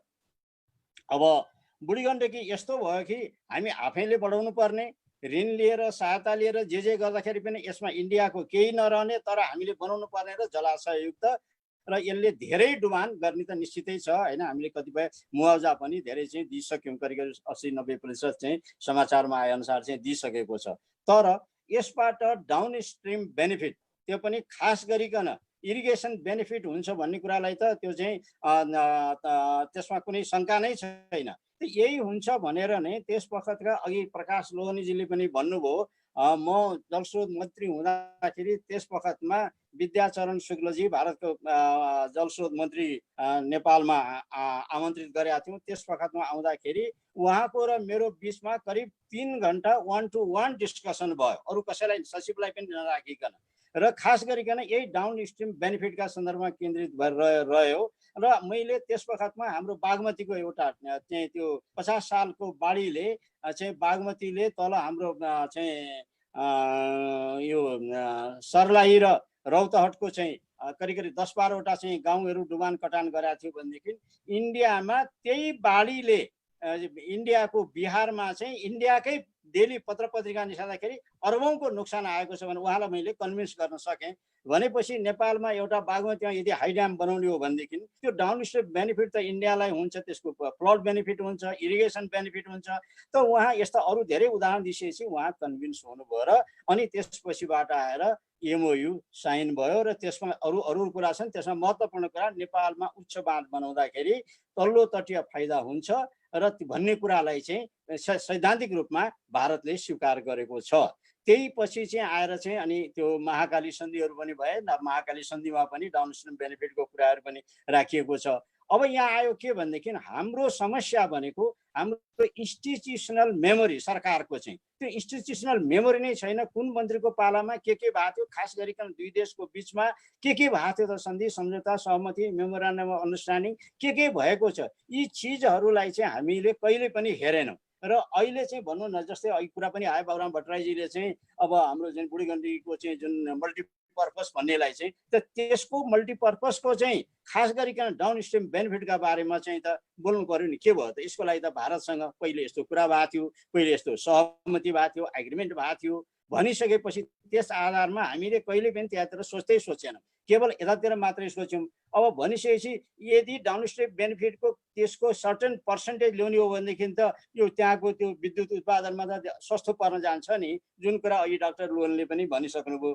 त यी कुराहरू भनिसकेपछि म एउटा 2-4वटा कुरा जुन चाहिँ अलिकता फोकस गर्न चाहन्छु। रत्न संसारजीले भन्नुभएको एउटा कुरा, यो टाइम ओभररन र कस्ट ओभररन चाहिँ यो अत्यन्त नै कन्ट्रोल हुनुपर्छ र केही न केही कुरा ऐनमा नै यो विधेयकमा नै चाहिँ समावेश हुनुपर्छ। यो अत्यन्त नै महत्त्वपूर्ण कुरा, नभएदेखि चाहिँ त 5 वर्षमा 10 वर्षमा सक्ने भनेर गऱ्यो 20 वर्षमा नि बन्दैन। त्यसले हुने त अब त्यो फाइदामा नि कति नोक्सान त्यो मैले भन्नु पर्दैन, अहिले रत्न संसारजीले भनिहाल्नुभयो। अनि अर्को कुरा चाहिँ के छ भनेदेखि चाहिँ यो गाउँपालिका नगरपालिका तह प्रान्त र केन्द्रको तहमा चाहिँ नि अब यो स्थानीय तहमा 3 मेगावाटसम्म दिने भन्ने कुराले चाहिँ के देखिन्छ भनेदेखि ती सबै चिज चाहिँ त्यहाँ उही फेरि झोलामा पुग्छ, चाहिँ खोलालाई झोलामा दिने कुरा मात्रै गरेर चाहिँ अड्किन्छ। त्यसलाई पनि अलिकता चाहिँ विचार पुर्याउनु छ। स्थानीय तहलाई नदिने भन्ने त होइन, तर त्यसको क्यापाबिलिटी स्थानीय तहमा छैन, डेभलप गरिसकेका छैन त अहिले भन्दाखेरि मलाई लाग्छ छैन। अहिले यो स्थानीय तहका पालिकाहरूमा चाहिँ त्यो तिनीहरूको चाहिँ त्यसलाई दिएर कन्ट्रोल गर्ने हेर्ने आदि इत्यादिहरूको चाहिँ त्यो भएको छैन। त ओभरअल रूपमा चाहिँ अहिले जो आइराखेको छ यो मुख्य कुरा इनर्जी सेक्युरिटीका सन्दर्भमा कुरा गर्दाखेरि भारतबाट यहाँ ल्याएर पैठारी गरेर इनर्जी सेक्युरिटी हुन्छ भन्ने कुरामा हाम्रो यो चाहिँ ऐनमा नै अथवा त्यो फिलोसफीबाट गइरहेको छ भने हामी गलत रास्तामा गइरहेका छौँ। इनर्जी सेक्युरिटी हाम्रो आफ्नै हुनुपर्छ र आफैमा हुनुपर्छ। एकातिर भारतमा बिजुली बेचेर चाहिँ पैसा ल्याउने कुरा गर्छौँ होइन, अप्पर कर्णालीकै कुरा आएको थिएन र त्यस बखतमा चाहिँ अप्पर कर्णाली दिनुपर्छ भन्ने विज्ञ साथीहरू भन्दै हुनुहुन्थ्यो। हामीले त अब चाहिँ भारू वर्षन्छ भन्नुहुन्थ्यो, अहिले कहाँ गयो त्यो भारू त कता हो चाहिँ हाम्रो भएको नेहरू पनि कुद्न थालिसक्यो।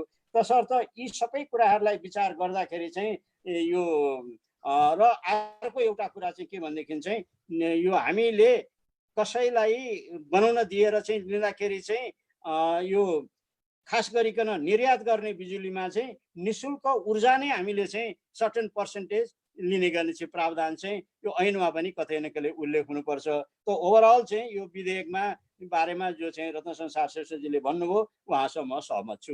धन्यवाद। लक्ष्मणजी धन्यवाद। सक्सेन्ट यो तपाईँले चाहिँ नि जुन विद्याचरण शुक्लालाई माने 1-to-1 कुरा गरेर जुन हाइड्रो डिप्लोमेसी गर्न सक्नुभयो होइन, त्यसको अहिले अभाव नेपालमा एकदम खड्किया छ है। ल अब हामी नेक्स्ट स्पिकरमा जाउँ। हामी लीलामणिजी हुनुहुन्छ। लीलामणिजी तपाईँको पालो। हेलो, देखिन्छ है फर्स्ट क्लास सुनिया छ है? अच्छा ल, सबैलाई फेरि अभिवादन।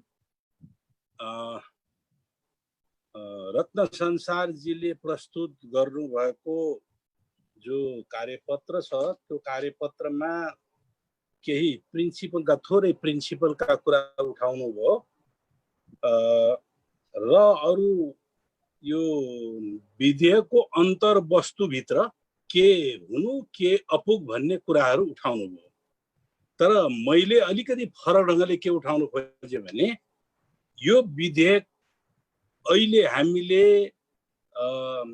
संघीयता, गणतन्त्र, समावेशी समानुपातिक प्रतिनिधित्वको प्रणालीको राज्य प्रणाली र संविधानमा समाजवाद उन्मुख समाज निर्माण गर्ने जो प्रिन्सिपल हामीले स्वीकार गरेका छौँ त्यो प्रिन्सिपललाई मिट गर्नका निम्ति यसको प्रिन्सिपल, यसले अगाडि सारेको प्रिन्सिपल कुनै प्रकारले नयाँ ढङ्गको देखिँदैन।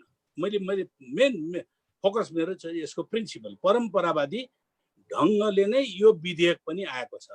फर इक्जाम्पलमा के दिन्छु भने अब विद्युत उत्पादनमा हामीले राज्यले उत्पादन गर्ने, निजी क्षेत्रले उत्पादन गर्ने पीपीपी मोडल भनेर हामीले मात्रै भन्ने गरेका छौँ। PPP model, private public partnership. यसमा कम्युनिटी इन्भल्भमेन्टको बारेमा यो कम्युनिटीहरूले अथवा कोअपरेटिभहरूले पनि विद्युत उत्पादन गर्न सक्छन्, यिनीहरू पनि इन्भल्भ हुनुपर्दछ।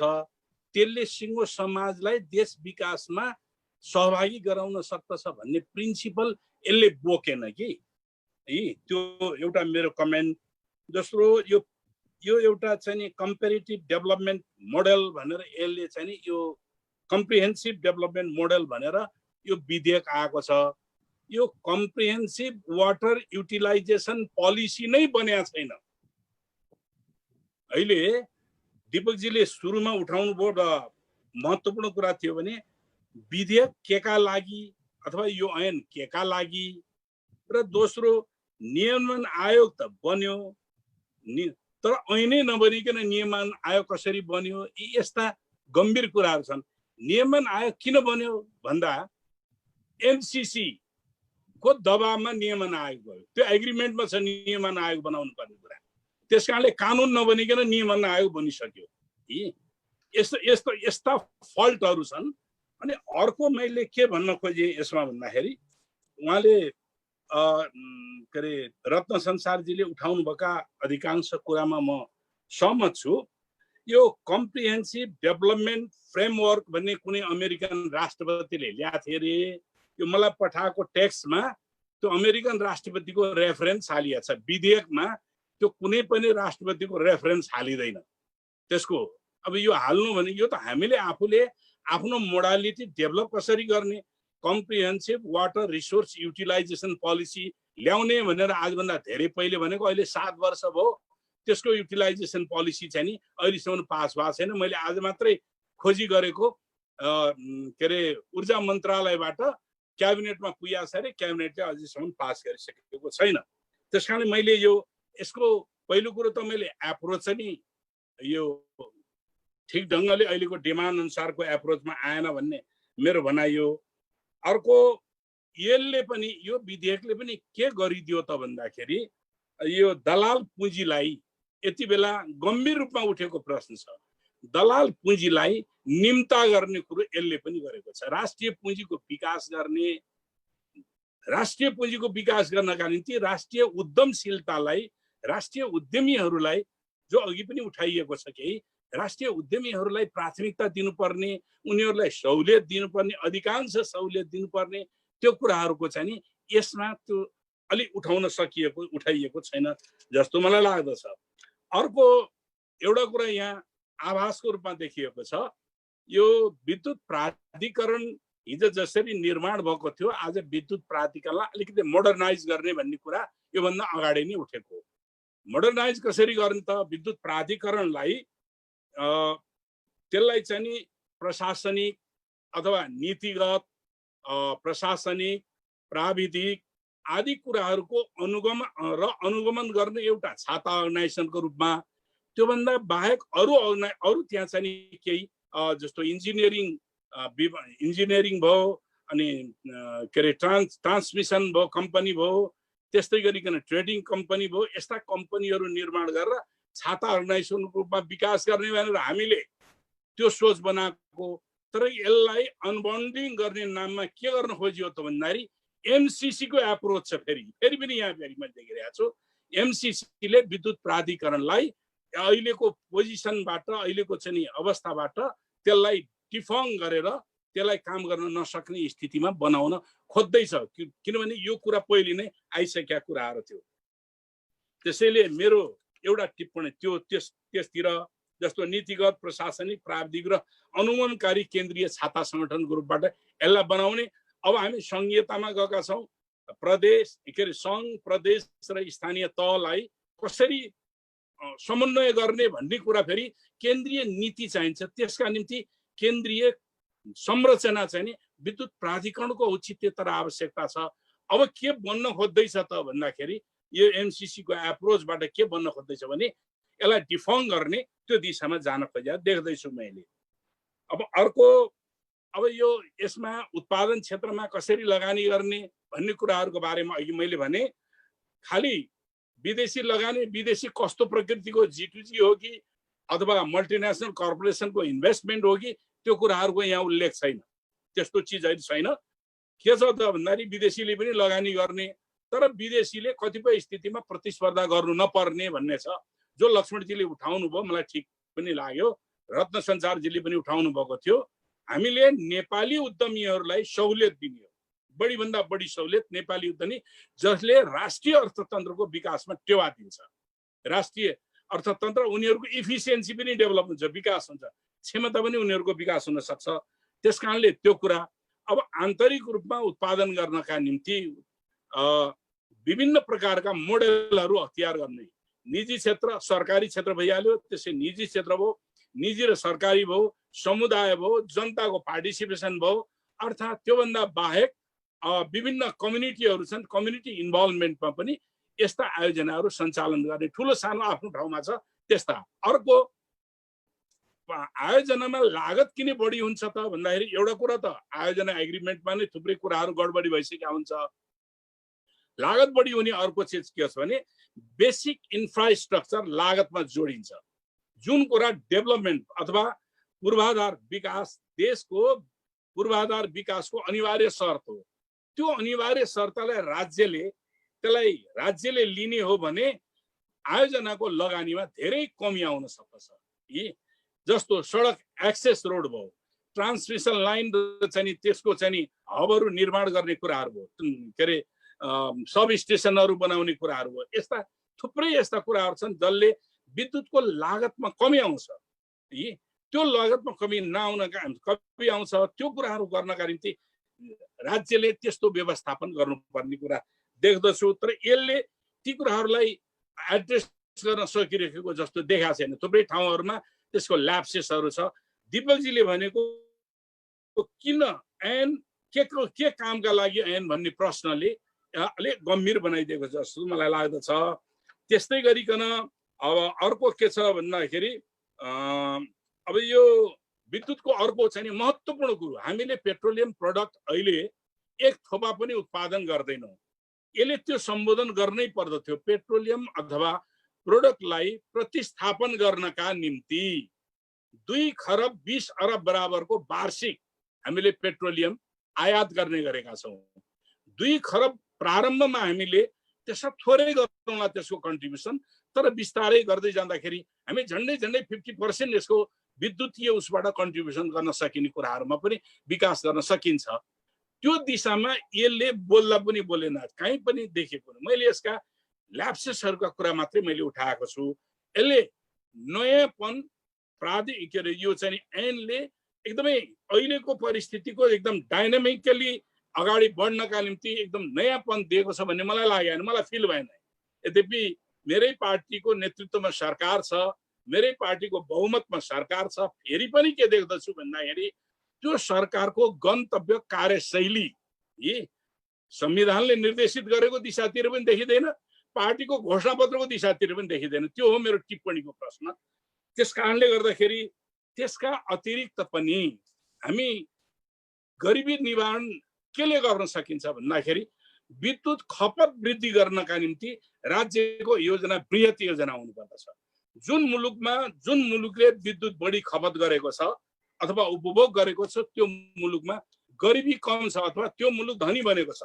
अब हामीले कति यसै वर्षको आर्थिक सर्वेक्षणले दिएको तथ्याङ्क अनुसार हामीले 190 युनिट वार्षिक हामीले उपभोग गर्दछौँ। पर क्यापिटा प्रति व्यक्तिले 190 युनिट उपभोग गर्दो रहेछौँ।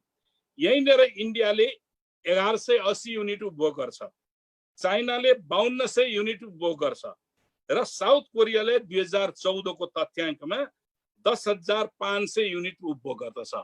यी मुलुकहरूको आर्थिक स्तर जो उपभोग गर्यो उपभोगले आर्थिक वृद्धिमा मद्दत पुर्याउने कुराहरू गर्दछ। त्यस कारणले गर्दाखेरि यसले के एड्रेस गर्नुपर्दथ्यो भने हामी विद्युत उपभोगमा बढी ध्यान दिउँ।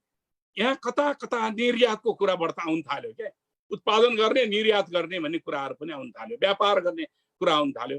आन्तरिक रूपमा खपत वृद्धि गर्नका निम्ति हामीले के गर्नुपर्ने हो? ट्रान्समिसन विस्तार गर्नुपर्ने हो कि डिस्ट्रिब्युसन नेटवर्कलाई व्यापक बनाउनु पर्ने हो कि सब स्टेसनहरूको चाहिँ व्यापक निर्माण गर्नुपर्ने हो कि लगानीमा प्रोत्साहन गर्नका निम्ति लगानीकर्ताहरूलाई फेसिलिटीहरू हामी यति दिन्छौँ भनेर अत्यधिक फेसिलिटी दिने अनि बरु अनुगमन के गर्न सकिन्छ भने उनीहरूको शर्त बमोजिमको उनीहरूले काम पनि पुरा गर्नुपर्ने, समय टाइम बााउन्डमा चाहिँ कडाई गर्ने। यस्तो भइदियो राज्यले दिने शर्तमा अधिकतम शर्त दिने, अधिकतम सहुलियतहरू प्रदान गर्ने, टाइममा चाहिँ उपभोग गराउने। त्यसो भयो भने आन्तरिक रूपमा विद्युत आपूर्ति पनि हुन्छ, खपत गराउनका निम्ति प्रोत्साहन गर्ने, इन्डस्ट्रीहरू आयात गर्ने। अहिले हामी एसेम्बल इन्डस्ट्रीहरूले हाम्रो मुलुकको अर्थतन्त्रको विकास गर्दैन। त्यस कारणले हामीसँग भएका कच्चा पदार्थका आधारित भएर इन्डस्ट्रीहरू निर्माण गर्नका निम्ति त्यो दिशातिर फोकस गर्ने विधेयकका कमीहरू छन्। रत्न संसारजीले उठाउनुभएका गम्भीर प्रश्नहरू छन्। त्यसमा मेरो साथ समर्थन लक्ष्मणजी, प्रकाशजी जो यस क्षेत्रका दिग्गजहरू हुनुहुन्छ, उहाँहरूले उठाउनुभएका गम्भीर प्रश्नहरू छन्। ती कुराहरूलाई पनि अब कसरी सम्बोधन हुन्छ हामीले हेर्नुपर्छ। संसदमा प्रस्तुत भएको रहेछ, राष्ट्रिय सभामा मलाई लाग्छ हाम्रा देशका प्रतिनिधिहरू, देशका जनताका प्रतिनिधिहरूले संविधान हाम्रो चाहिँ नीति, आजको आवश्यकता, राष्ट्रिय समृद्धि र राष्ट्रिय विकासका सन्दर्भमा जनताको विकास र उसका सम्बन्धमा उहाँहरूले पनि विशेष भूमिका निर्वाह गर्नुहुन्छ। हिजो छलफल भएन विधेयक बनाउँदाखेरि, अब विधेयक प्रस्तुत भइसके पछाडि 65 सालको जस्तो विधेयकको हविगत नहोस्। त्यति बेला हामीले धेरै कन्ट्रिब्युसन गरेका हौँ। भरतमोहनजी त्यति बेला मन्त्री हुनुहुन्थ्यो, त्यो बेलामा चाहिँ धेरै मेहनत गरेर बनाएका थियौँ। त्यसमा पनि संशोधन आएर त्यसले चाहिँ एउटा नयाँ रूप दिन खोजिरहेको थियो। इन्ट्रेस्ट ग्रुपहरू लागेर नै त्यो विधेयकलाई चाहिँ त्यति बेला चाहिँ खारेज गरिएको अथवा त्यसलाई चाहिँ रद्दीको टोकरीमा हालियो। अब यति बेला चाहिँ त्यो नहोस्, आजको आवश्यकतालाई सम्बोधन गरोस् भन्ने म यति कामना राख्छु। र आयोजना गर्ने मित्रहरूलाई धेरै धेरै धन्यवाद। दीपकजी जसले मोडरेटिङ गरिराख्नु भएको छ उहाँलाई धन्यवाद। चिरञ्जीवीजी जसले यो सम्पर्क गर्नु उहाँलाई पनि धन्यवाद सहित मेरो भनाइ यहाँ धन्यवाद। धन्यवाद ल्यामडजी। महत्त्वपूर्ण कुरो उठाउनु भयो, त्यो उठाउनै पर्ने कि चाहिँ नि यत्रो परिवर्तन गरियौँ, हामीले व्यवस्था नयाँ ल्यायौँ भनेर भनियो, तर त्यो सुहाउँदो चाहिँ नि ठ्याम्मै आएन। बरु चाहिँ नि उल्टो हिँड्या जस्तो, परम्परागत मात्रै होइन कि एकदम चाहिँ साँच्चै भन्यो भने उल्टो हिँड्या जस्तो कता कता चाहिँ नि विधेयक आयो। यो चाहिँ अलि के भन्ने, यो कवाफमा हड्डी भन्ने कि के भन्ने, त्यो चाहिँ तपाईँले महत्त्वपूर्ण कुरा उठाउनु भयो एउटा है। र दोस्रो यो राष्ट्रिय सभामा यो कसरी गयो, जबकि यो भनौँ न यस्तो महत्त्वपूर्ण विधेयक त प्रतिनिधि सभामै आउनुपर्ने होइन र त्यहाँ नै राम्रो छलफल हुनुपर्ने होइन र प्रतिनिधिहरू मध्ये, किन राष्ट्रिय सभामा त धेरै जसो मनोनित हुनुहुन्छ क्या र होइन। अर्को कुरो तपाईँले जुन उठाउनु भयो नि, यो जुन अब नियमन आयो जबकि फ्रेमवर्कै आएको छैन, यो कम्प्रिहेन्सिभ डेभलपमेन्ट मोडल पनि छैन, विद्युतको कसरी सञ्चालन गर्ने यो नयाँ नेपालमा भन्ने फ्रेमवर्क पनि छैन। अब त्यहाँ चाहिँ नि एउटा कुनै अमुक विदेशी चाहिँ नि एउटा चाहिँ नि प्रोजेक्टको स्वार्थ अनुरूप चाहिँ नि यहाँ नेपालमा ऐन र नियमन आयोग बन्ने। अब यसलाई त अङ्ग्रेजीमा पोलाइट भाषामा भन्यो भने पोलिसी डिस्टोर्सन भनिन्छ। यो चाहिँ सबै भाषामा। अब नेपालीमा अनुवाद गर्दा अलि त्यति पोलाइट सुनिँदैन, तर यो नीतिगत भ्रष्टीकरण चाहिँ हो।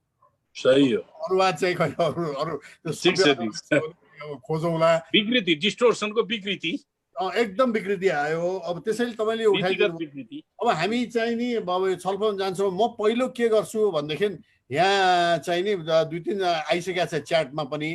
पहिलो म सुवर्णदास श्रेष्ठज्यू, डाक्टर सुवर्णदास श्रेष्ठ, उहाँ पूर्व हाम्रो इपान यो निजी उत्पादकहरूको चाहिँ नि संस्थाको इपानको अध्यक्ष हुनुहुन्थ्यो र आफै पनि यो सानिमा हाइड्रो पावरबाट चाहिँ नि डेभलपर हुनुहुन्छ। उहाँले पनि केही प्रश्नहरू यहाँ राख्नु भएको छ, तर म उहाँलाई चाहिँ नि सुवर्णदासजी तपाईँ नै यो प्रश्न सोध्नुहोस्। हामी 3-4वटा प्रश्न लिएपछि अनि एकैचोटि अन्तमा चाहिँ रत्न संसारजीलाई अलिकति रिस्पोन्ड गर्न टाइम दिएर अनि हामी चाहिँ क्लोजिङमा जान्छौँ। सुवर्णदासजी तपाईँ तपाईँको आफ्नो धारणा र इपानको पनि यसमा धारणा राखिदिनुहोस् त। हस्, धन्यवाद दीपक सर, यो बोल्ने मौका दिनुभयो। अब यो कार्यक्रम चाहिँ ज्यादै नै आकर्षक लाग्यो मलाई, जुन अहिले धेरै पछि लामो अन्तरालपछि भिजुअल आएन सुवर्णदासजीको। ए मेरो यहाँ भिजुअल अफ छ कि क्या? ए भिजुअल अफ छ त। ल आयो।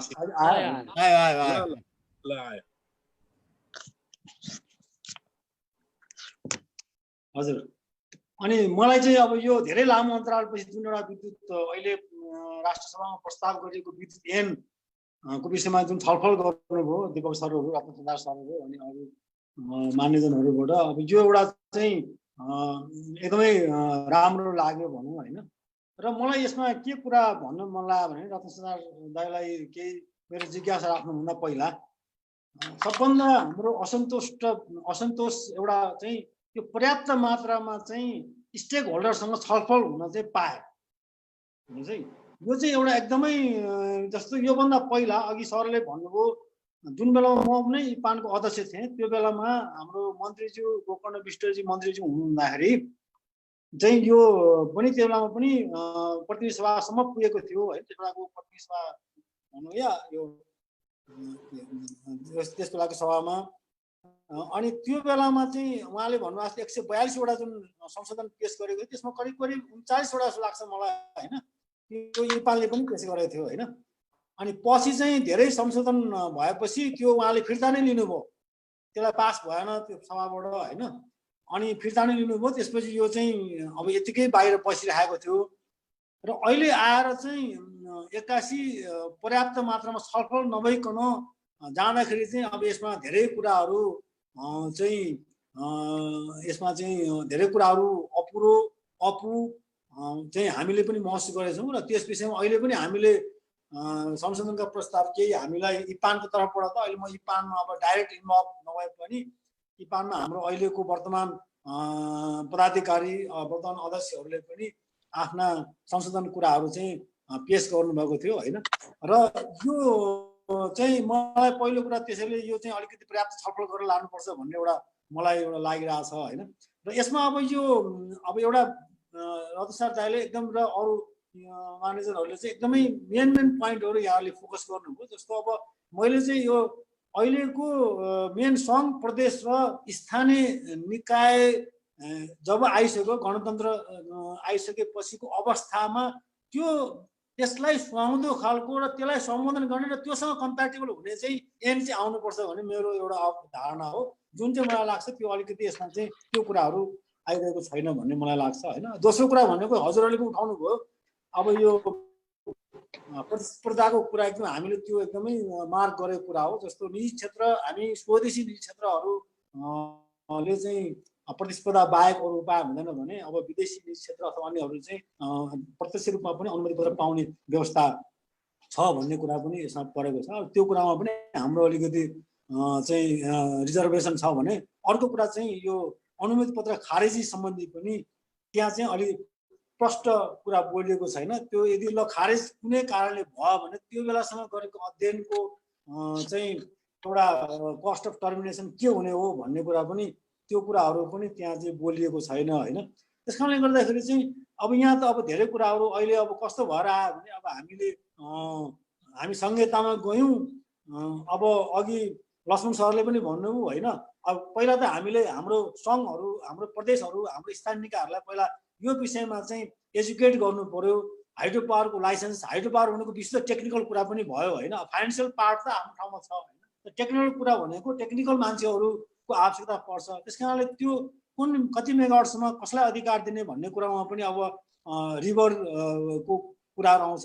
कुन स्तरको रिभरहरू हो होइन, अब बोर्डरिङ जिल्लाको बोर्डरिङ हो अथवा प्रदेशको बोर्डरिङ हो होइन। अब यो सबै यावत कुराहरू चाहिँ धेरै कुराहरू छ। त्यस कारण यो कुरालाई यसरी गरेर एउटा ठुलो फोरममा होइन एकदम कन्टिन्युस धेरै छलफल गरेको भए यी कुराहरू आउँथ्यो जस्तो चाहिँ मलाई लाग्छ। र अर्को मेन कुरा भनेको चाहिँ अहिले निजी क्षेत्रले नेपालमा स्वदेशी निजी क्षेत्रहरूले अहिले धेरै कन्ट्रिब्युसन गरिरहेको छ हाइड्रो पावरमा। यहाँहरूले पनि देख्नु भएको छ 3000 मेगावाट प्लस बनिरहेको आयोजनाहरू छन् होइन। अहिले यो कोभिडको यस्तो विषम परिस्थितिमा पनि हामीहरू लागेर आयोजना बनाइरहेको अवस्थाहरू छन् होइन। र अहिले पनि करिब एनइएको लागि पनि अलिकति टप गरिसक्यो जस्तो प्राइभेट सेक्टरले उत्पादन गरेको। यस्तो अवस्थामा चाहिँ निजी क्षेत्रलाई प्रोत्साहन गर्ने होइन, निजी क्षेत्रबाट चाहिँ अलिकति अगाडि बढ्नु पर्ने यो किसिमले चाहिँ नीतिहरू र लगानी त विदेशी मात्रै होइन, लगानी त स्वदेशी पनि लगानी नै हो नि। सबै लगानी अहिले त हेर्नु न, स्वदेशी लगानीमा पनि तपाईँको चाहिँ ठुल्ठुला आयोजनाहरू अहिले बनिरहेका छन्। 100 मेगावाटसम्मको आयोजनाहरू स्वदेशी लगानी बनिरहेका छन् होइन। र त्यत्रो धेरै पैसाहरू अहिले मार्केटमा छ भनेपछि 1-2 वर्षमा त्यो पैसा फेरि यही रिभल्भ हुँदाखेरि त अर्को 400-500 मेगावाट एउटै कम्पनीले पनि बनाउन सक्ने अवस्था पनि अब 2-3 वर्षमा हुनसक्छ होइन। त्यसकारण यो कुरालाई पनि नजरअन्दाज गर्न भएन होइन। त्यसैले स्वदेशीको क्षमतालाई पनि चाहिँ एकदमै मूल्याङ्कन गरेर अगाडि बढ्नुपर्छ भन्ने कुराहरू चाहिँ विद्युत ऐनहरूमा चाहिँ आउन सक्यो भने धेरै राम्रो हुन्छ। र विद्युतको खपत अघि लीलामणि सरले भन्नुभएको एकदमै जायज कुरा। मैले पनि यो पहिलादेखि भन्दै आएको, अहिलेको हाम्रो मापन, अहिलेको हाम्रो समृद्धिको मापन भनेको हामीले कति किलोवाट विद्युत चाहिँ खपत गर्छौँ भन्ने हो। हजुरले डाटै पेस गर्नुभयो होइन। अझै त्योभन्दा बढी डाटा नर्वेको छ, झन्डै 22-24 हजार किलोवाट आवर पर क्यापिटा छ। हाम्रो त अहिले भर्खर 200 प्लसमा चाहिँ हामी 260 जतिको अहिले एसियाको हेरेको है, एसियाको मात्रै। ए हजुरले एसियाको मात्रै हेर्नुभयो? त्यही पनि एसियामा पनि हजुरले त्यहाँ चाहिँ धेरै नै आइसक्यो नि होइन, चाइनामा भनेपछि यो कुरातिर हामीले चाहिँ यही खपतै बढाउन सकेको छैन भनेदेखि चाहिँ जस्तो अहिले धेरै विवाद हुन्छ नि नेपालमा। अब बिजुली बढी हुन्छ, सरप्लस हुन्छ, तामाकोसी आएपछि यो आएपछि कहाँ बेच्ने के बेच्ने, यसको लागि त प्यानिक गर्नै पर्दैन हजुर। नेपालमा तपाईँ हामीले नै बिजुली कुरा उपयोग गर्न पाइरहेको छैनौँ भने चाहिँ अब चाहिँ छैन भने अनि हामीले बिजुली सरप्लस हुन्छ भनेर कसरी भन्न सक्छौँ? त्यस कारण यो पार्टमा पनि हामीले अलिकति यो कुरालाई पनि मध्यनजर राख्नुपर्छ। हामीसँग अझै पनि धेरै विद्युत खपत गर्ने ठाउँ छ। हामीले स्वदेशी आयोजनालाई अझै बढावा दिनुपर्छ, अझै अगाडि लानुपर्छ होइन भनेर राख्दै अब मैले एउटा रत्नसंसार दाइसँग एक दुईवटा कुरा मलाई अलिकति एउटा त उहाँले त्यो वेस्ट सेती भन्नुभयो, तर मलाई जहाँसम्म लाग्छ त्यो अरुण र जिएमआरमा चाहिँ कम्पिटिटिभ बिडिङ गरेर निःशुल्क ऊर्जा तोकेको छ। वेस्ट सेती त अहिले खै कार्यान्वयनमै छैन, त्यो काहीँ पनि छैन होइन। हजुरले भन्नुभएको कुरा अलिकति बुझेन त्यसमा चाहिँ होइन। अनि अर्को भन्नुभएको यो लाइसेन्सको कुरा जुन छ नि, हामीले सुरुदेखि यो झोलामा खोला झोलामा खोला झोलामा खोला भनेर चाहिँ धेरै भन्यौँ होइन। र हामीहरू जस्तो डेभलपरहरू चाहिँ यसबाट अलिकति कस्तो भने धेरै नै नरमाइलो लाग्छ क्या यस्तो कुराहरू भन्दाखेरि, जबकि यत्रो आयोजना बनिरहेछन् होइन। अब त्यो सरकारले त्यो बेलाको परिस्थितिमा चाहिँ त्यो वातावरण नबनाइदिएको भए त अहिले 3000 मेगावाट चाहिँ बन्दैन थियो होला, अहिले 600-700 मेगावाटको जेनेरेसन हुँदैन थियो होला होइन।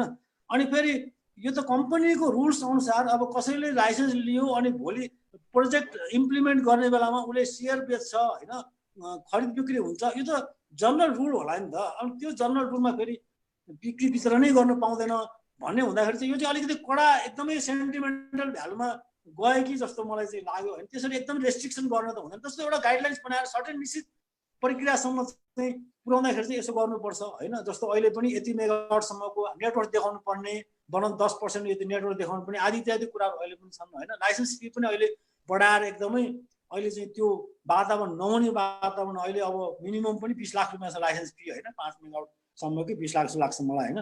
त्यसै बढ्दै जान्छ। यो जस्तो नर्मल किसिमले जुन बिजनेस मोडलबाट चल्ने कुरालाई रेस्ट्रिक्ट गर्नु हुँदैन होला। र अरू कुराहरूमा त म यहाँहरू सबैले राख्नुभएको कुराहरूमा चाहिँ म चाहिँ सहमत छु होइन। र यो मेन कुरा भनेको मैले फेरि पनि भन्छु, हामी ऊर्जा सुरक्षित हुनु पर्यो, ऊर्जामा हाम्रो चाहिँ एकदमै इनर्जी सेक्युरिटी भनेको हाम्रो एकदमै आउनु पर्यो। र मैले भने पनि आत्म यो चाहिँ यो सेल्फ होइन, अब सफिसियन्सी हुनु पर्यो होइन। नेपालमा इनर्जीको सेल्फ सफिसियन्सी हुनु पर्यो, इनर्जी सुरक्षा हुनु पर्यो, पेट्रोलियम जस्ता कुराहरू विकास गर्नु पर्यो। इलेक्ट्रिक भेहिकलै अब हामीले चाहिँ धेरै धेरै भन्सार लाउने त्यस्तो पनि गर्न भएन होइन। यहाँ बढुवा दिनु पर्यो कुनै बेलामा होइन। डिजलले पनि बढी नै पैसा विदेश लान्छ इलेक्ट्रिकल भन्दा होइन। त्यस कारणले गर्दाखेरि यी सब कुराहरूलाई चाहिँ मध्यनजर गरेर हामीले प्रोत्साहन गर्नु पर्यो। हामीहरू लगानी गरिरहेछौँ हाइड्रो पावर डेभलपरहरू, यो कुरालाई पनि मध्यनजर गर्नु पर्यो। राइट टाइममा राइट पोलिसीहरू आउनु पर्यो, फाइलिटेसन गरिदिनु पर्यो होइन। त्यति भन्दै म चाहिँ थ्याङ्क यू। अब म पहिले हाम्रो डाक्टर रामप्रसाद धिताल, त्यसपछि हाम्रो डाक्टर विष्णु पाण्डे है, र त्यसपछि गोविन्द शर्मा पोखरेल, तीनजनालाई छोटकरीमा आफ्नो राख्नुहोस् किन we are coming to the end of the. पहिले हाम्रो डाक्टर रामप्रसाद धिताल।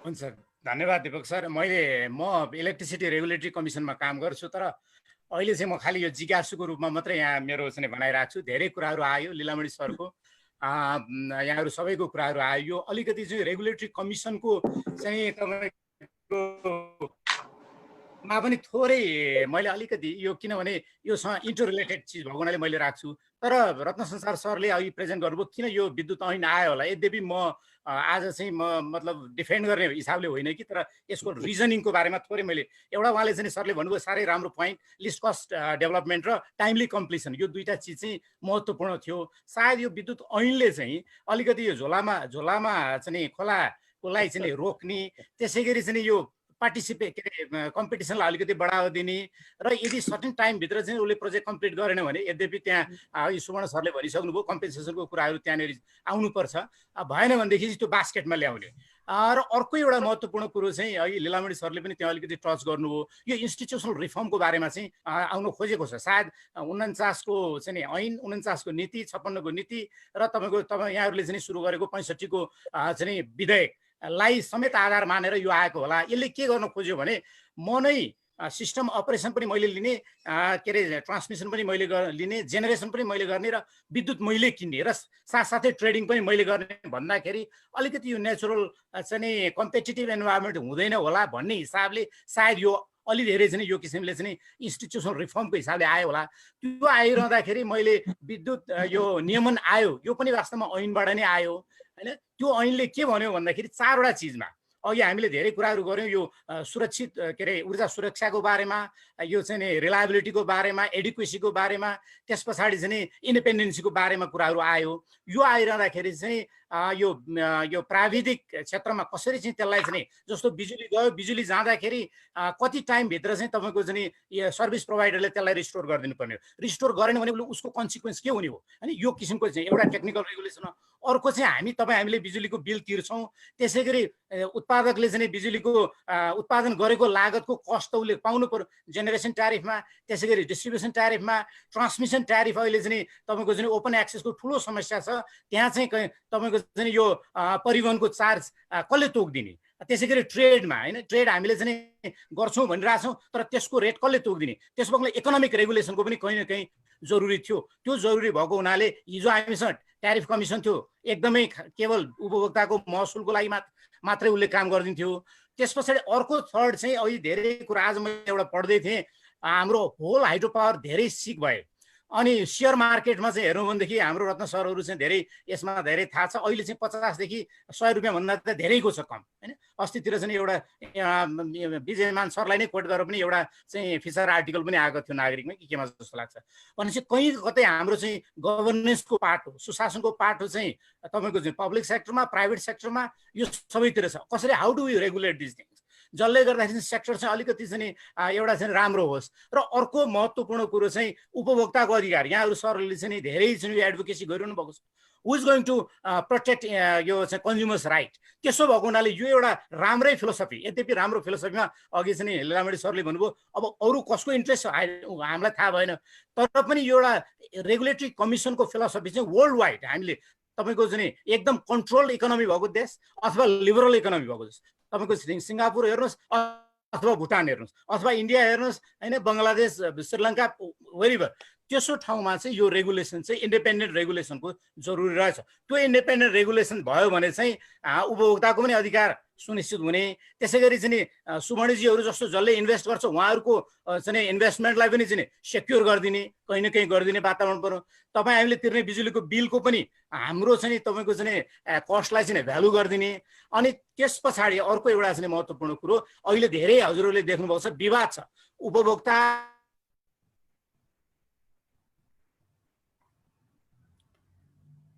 साउन्ड गयो, बत्ती गयो, साउन्ड गयो है कि यसो गरौँ, कालजीको साउन्ड गयो, राजीको साउन्ड गयो। यसो गरौँ अब के अरे टाइम एकदम कम छ, डाक्टर विष्णु पाण्डे इमीबाट गरौँ अनि त्यसपछि छोटकरीमा गोविन्द शर्मा पोखरेल अनि म चाहिँ नि उहाँलाई हाम्रो अध्यक्षज्यूलाई चाहिँ ह्यान्ड ओभर गर्छु क्लोजिङको लागि। ल हस् नमस्कार, मेरो क्विक क्वेरी चाहिँ हो रत्न संसार सरले प्रेजेन्टेसन गर्दाखेरि हामीले प्रिन्सिपल चाहिँ इन्स्टल क्यापासिटी फिक्सिङको प्रिन्सिपल चाहिँ म्याक्सिमम इनर्जी प्रोडक्सन हुनुपर्छ भन्ने कुरा राख्नु भएको छ होला, if I understand correctly. Maximum भन्दा पनि अप्टिमलतिर जानुपर्छ होला। म्याक्सिमम भन्दाखेरि त्यसले चाहिँ भनौँ न वाट एभर द मेगावाट वा गिगावाट इनर्जीसँग मात्रै जोड्न सक्छ, तर सोसियल इकोनोमिक र अरू खालका भनौँ न कस्ट अप्टिमाइजेसनका पर्सपेक्टिभ पनि आउनुपर्छ कि भन्ने मेरो जस्ट ओपिनियन मात्रै हो। Thank you so much. हुन्छ, गुड।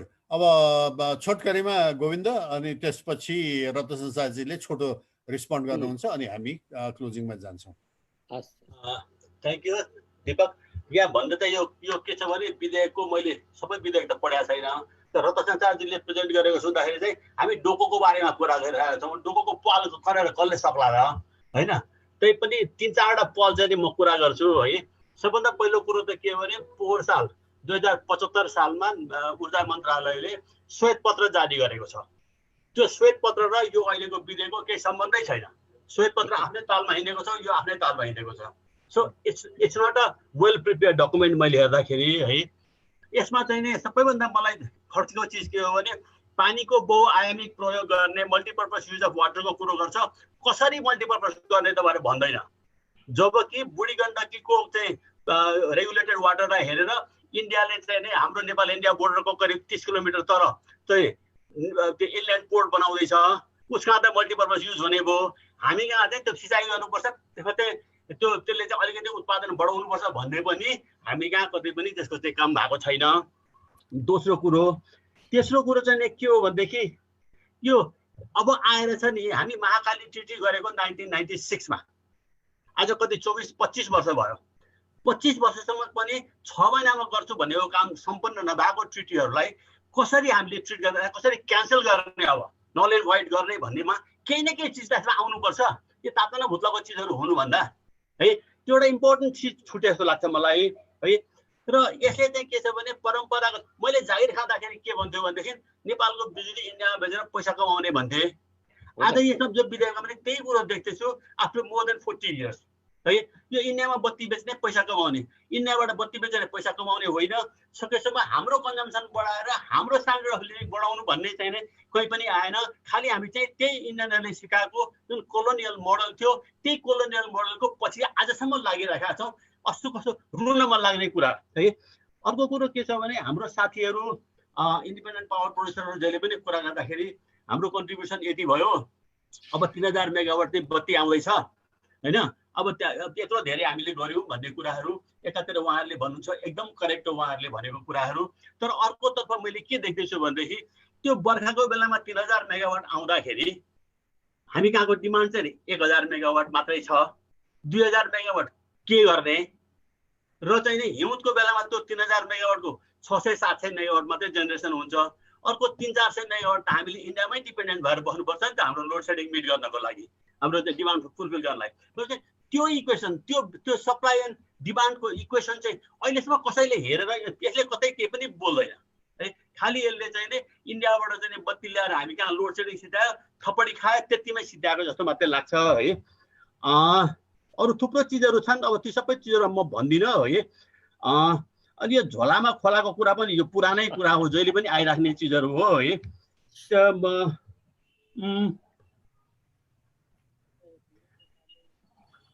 ल छोटकरीमा गरौँ किनभने अब हामी मैले अब लास्टमा एउटै पोइन्ट मात्रै भन्दैछु। त्यो पनि सबै अब कस्तो कन्डिसन छ भने त्यो मिसम्याच हाम्रो चाहिँ प्रोजेक्टको चाहिँ कन्स्ट्रक्सनमा मिसम्याच अहिले पनि 4-5वटा योजनाहरू इन्डिपेन्डेन्ट पावर प्रोड्युसरहरूले बनाएको योजनाहरू चाहिँ बनिसक्ने अवस्थामा अथवा बनिसकेर रोकेको अवस्थामा छ, जबकि एनएले बनाउनु पर्ने ट्रान्समिसन लाइनहरू नबनाएर त्यहाँको पावर इभ्याकुएसन हुन सकेको छैन। र हाम्रो चाहिँ नि पहिले पुरानो विद्युत ऐनले नै ट्रान्समिसन लाइन पनि प्राइभेटबाट बनाउन दिने, त्यो प्राइभेट इन्डिपेन्डेन्ट पावर प्रोड्युसरलाई बनाउन दिने भन्ने कुरामा चाहिँ इम्प्लिमेन्ट नगरेको भएर यस्तो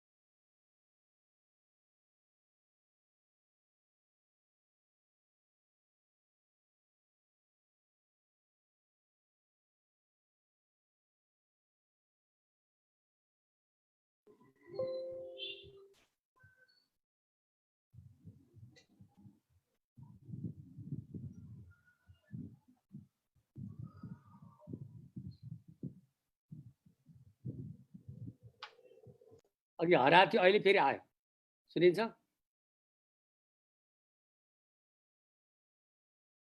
तपाईँ रिस्पोन्ड गर्नुहोस् न। ल ल ल मेरो पापा नवीन्द्रजीकै जान्छु क्लोजिङको लागि। ल म अब हजुर म उल्टोबाट जान्छु। विष्णुजीले चाहिँ मैले प्रयोग गरेको अधिकतम शब्दमा भन्नुभएको छ। अब मेरो समस्या के भने मैले अप्टिमम शब्दको नेपाली भेट्टाइन। मैले भन्न खोजेँ अप्टिमम हो, तर नेपाली के हो मलाई थाहा छैन। त्यसैले फाइनेन्सियली इकोनोमिकली अप्टिमम मैले भनेको हो। अनि अब यो झोलामुख खोला शब्द चाहिँ वाक्यांश निकै नै सेन्सिटिभ भएको छ। तर यो अब सुवर्ण दासजीहरूले झोलामुख खोला गर्नु भएको छैन। तर यहाँ चाहिँ एक थरी छन् जसले चाहिँ, जस्तै मैले जिएमआरलाई उदाहरण दिन चाहन्छु। जिएमआरले चाहिँ माथिल्लो मर्स्यान्तीको लाइसेन्स ओगटेर अर्कोलाई दियो र उसले अब उसले के गर्दैवाला छैन। उसले चाहिँ त्यस्ता धेरै छन् नेपालमा। अब अर्कोमा अरू नेपालीको नाउँ लिन चाहन् त्यस्ता छन्। त्यसैले अनि यो कस्ट अफ स्टडीको कुरा सुवर्ण दासजीले उठाउनु भयो। एउटा कुरा यहाँहरू कसैले पनि महसुस गर्नु भएन छ, मैले चाहिँ नभने 49 सालको विद्युत ऐनमा सर्वेक्षण अनुमति पत्र र उत्पादन अनुमति पत्रको व्यवस्था थियो। यसमा सर्वेक्षण अनुमति पत्रको व्यवस्था छैन। यसमा एकैचोटि सञ्चालन अनुमति पत्रको मात्र व्यवस्था छ। भने मतलब यो चाहिँ कुन थिङ्किङबाट आयो भने गभर्मेन्टले नै सर्वेहरू गर्ने, फिजिबल स्टडी गर्ने र इन्भेन्टरी बनाउने, अनि त्यो इन्भेन्टरी बाट लाइसेन्स भगाएको दिने भन्ने चाहिँ गभर्मेन्टको रहेछ। त्यसैले अब यसपछि चाहिँ कस्ट अफ सर्वेको कुरा आउँदैन, कस्ट अफ त्यो स्टडीको कुरा आउँदैन। अनि अब के अरे यो फ्री इनर्जीको कुरा अफकोर्स मैले माथिल्लो कर्णाली र पश्चिम क्षेत्रको कुरा गरेँ। माथिल्लो कर्णाली सँगसँगै पश्चिम अरुण तेस्रोको पनि फ्री इनर्जीको व्यवस्था थियो। अनि यो लीलामणिजीले यो अमेरिकन राष्ट्रपति भन्नुभयो, कुन चाहिँ भन्नुभएको छ, यो डकुमेन्टमा वोल्फेन्सनलाई नाम मेन्सन, ऊ चाहिँ अमेरिकन राष्ट्रपति भनेको छ। मलाई लाग्दैन वोल्फेन्सन कहिले अमेरिका राष्ट्रपति बनाएको थियो। ऊ त विश्व ब्याङ्कको अध्यक्ष हो। यो डकुमेन्टमा वोल्फेन्सनलाई तपाईँको अमेरिकन राष्ट्रपति भनेको छ, लेखेर उसलाई कोट गरेको छ। अनि मैले अब यो समयको अभावले मैले उल्लेख नगरेँ। अनि यो अब पब्लिक प्राइभेट पार्टनरसिप त यो सम्भव छ, तर यो पब्लिक पार्टनरसिपमा यसको दुरुपयोग पनि धेरै हुन्छ। तर यो सहकारी जस्तो कम्युनिटी संस्थाले पनि गर्न पाउँछ। अब सहकारी दर्ता गरेर यो गर्न पाउन्न भन्ने कहीँ पनि तपाईँको रेस्ट्रिक्सन लगाएको छैन। अनि अब यो अस्ति मैले फोनमा कुरा गर्दै लीलामणिजीले मलाई समाउनु भएको थियो, यो विद्युत विधेयक भने त अर्थ विधेयक हो, यो राज्यसभामा कसरी गयो मलाई थाहा छैन, मैले दर्ता गरेँ होइन। तर म लीलामणिजीसँग सहमत छु, यो विद्युत विधेयक अर्थ विधेयक हो। तर यो अब यो 2/3 बहुमती सरकारले के गरे हो, खुसुकलाई राष्ट्रसभामा लगाए, मनोविद्यहरूको सभामा लगाएर राख्यो, भोलि अब प्रतिनिधि सभामा डिस्कस नगर्ने हो कि है। अब यो मैले नभनेको म दोहोऱ्याउन चाहन्छु। म अहिले भन्न चाहन्छु दल समाजवाद, यी दल हुन त नेपाली काङ्ग्रेस समाजवादी दलै भन्छ, अनि संविधान समाजवाद उन्मुख, तर यो विधेयकमा कहीँ पनि समाजवादको स पनि छैन। यो विधेयकको समाजवादसँग नाता छैन। अब यसलाई तपाईँको के भन्नुहुन्छ, ढोङ भन्नुहुन्छ, पाखण्ड भन्नुहुन्छ, त्यो मेरो शब्द होइन है। त्यसैले यो समाजवादको कुरा मसँग नसोध्नुहोस्, यो चाहिँ सरकारसँग सोध्नुहोस्। हस्, धन्यवाद, नमस्ते। ल धन्यवाद। अब हामी क्लोजिङमा गयौँ किनभने टाइम पनि हाम्रो भइसक्यो। हाम्रो अध्यक्षज्यू डाक्टर नवीन्द्र दाहाल प्लिज यो सबैलाई धन्यवाद पनि दिनुहुन्छ र क्लोजिङ पनि गर्नुहुन्छ। यहाँहरू सबैलाई नमस्कार छ। सर्वप्रथम आजको यो कार्यक्रममा यति अर्थपूर्ण सहभागिता र प्रस्तुताहरूले जसरी गर्नुभयो र सहभागीहरूले जसरी प्रश्न गर्नुभयो, सानो टिम छ तर यसले असाध्यै महत्त्वपूर्ण छलफल गरेको छ।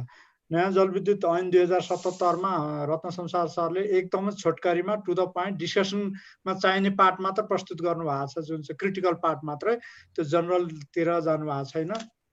त्यसैले पनि सहवक्ता अथवा हाम्रो प्यानलिस्टहरूले चाहिँ त्यसमा एकदमै डाइरेक्ट आफ्नो भ्यू पोइन्टहरू प्रष्ट राखिदिनु भएको छ र एकदमै अर्थपूर्ण छ र मतलब धेरै जार्गनहरूमा नअल्मलिकन टु द पोइन्टमा बहस हुन सम्भव भयो, नत्र यतिको लागि कहिलेकाहीँ दिनभरि बहस चल्छ। त्यसैले हामीले 1.5 घन्टामा यो सम्पन्न गरेका छौँ। त्यसको लागि म सर्वप्रथम रत्न संसार श्रेष्ठज्यूप्रति हार्दिक आभार व्यक्त गर्दछु र त्यसै गरी हाम्रो यो चाहिँ प्यानलिस्टहरूमा सहवक्ताहरूको रूपमा डाक्टर प्रकाश चन्द्र लोनी, इन्जिनियर लक्ष्मण घिम्रे, लीलामणि पोखरेल र प्राज्ञ दीपक गेवाली, उहाँहरू सबै माननीय हुनुहुन्छ र प्राज्ञ हुनुहुन्छ। उहाँहरूले आफ्नो समयमा कार्यकालमा दोहोरो भूमिका निर्वाह, एउटा त त्यो आफूले जुन कुराहरू बहस गरिरहनु भएको छ त्यसलाई आफू चाहिँ त्यो शक्तिमा पावरमा भएको बेला त्यसलाई लागू गर्ने कोसिस पनि गर्नुभयो र त्यसबाट अहिले निरन्तर त्यसको भएका अनुभवहरूलाई निरन्तर बहसमा राख्दै अरू गल्तीहरू नगरून्, हाम्रो इतिहासमा धेरै गल्ती भइसक्यो भनेर सचेत गराउनमा भूमिका निर्वाह गरिरहनु भएको छ र त्यसको लागि हामी विशेष गरी उहाँ पछिको पुस्ता भन्छौँ हामीलाई र हामी आभारी छौँ। प्राज्ञ दीपक गेवालीसँग हाम्रो यो होल यो नेपाल वाटर कन्जर्भेसन फाउन्डेसन, जल सदुपयोग पानी सदुपयोग फाउन्डेसनले चाहिँ यो सबै नयाँ टिमले अहिले यो सबै पहिलादेखिका इतिहास हाम्रो 25 वर्षदेखि चल्दै आएको यो चाहिँ पानी सत्सङ्ग लगायतको क्रियाकलापलाई चाहिँ फेरि सँगाल्दै अगाडि ल्याउने कोसिस गरिरहेको छ र यो आजको कार्यक्रम हेर्दा सानो 1.5 घन्टाको कार्यक्रम हो, तर यसको पछाडि धेरैजना लाग्नु भएको छ। सर्वप्रथम डाक्टर चिरञ्जीवी भट्टराईले यसमा धेरै योगदान गर्नुभयो। उहाँले सहभागितालाई सकेसम्म बढी र गुणस्तरीय बनाउनलाई उहाँले मेहनत गर्नुभएको छ र उहाँका सहयोगीहरूको पछाडिको टिम छ, कृविना पाठक, सरिता तिवारी र सँगसँगै अरू टिम हुनुहुन्छ र ग्लोबल पिस फाउन्डेसनले पनि यसमा सहयोगी गरिरहेको छ टेक्निकल्ली। र यो सँगै म पानी सत्सङ्गको बारेमा दुईटा कुराहरू चाहिँ यही बिचमा भन्न चाहन्छु। यो जल सदुपयोग फाउन्डेसन अथवा नेपाल वाटर कन्जर्भेसन फाउन्डेसनको चाहिँ फ्ल्यागसिप क्रियाकलाप हो। यो चाहिँ कोर कुनै प्रोजेक्ट होइन, यो हामी निरन्तर यसलाई चाहिँ 25 वर्षदेखि भनिरहेछौँ।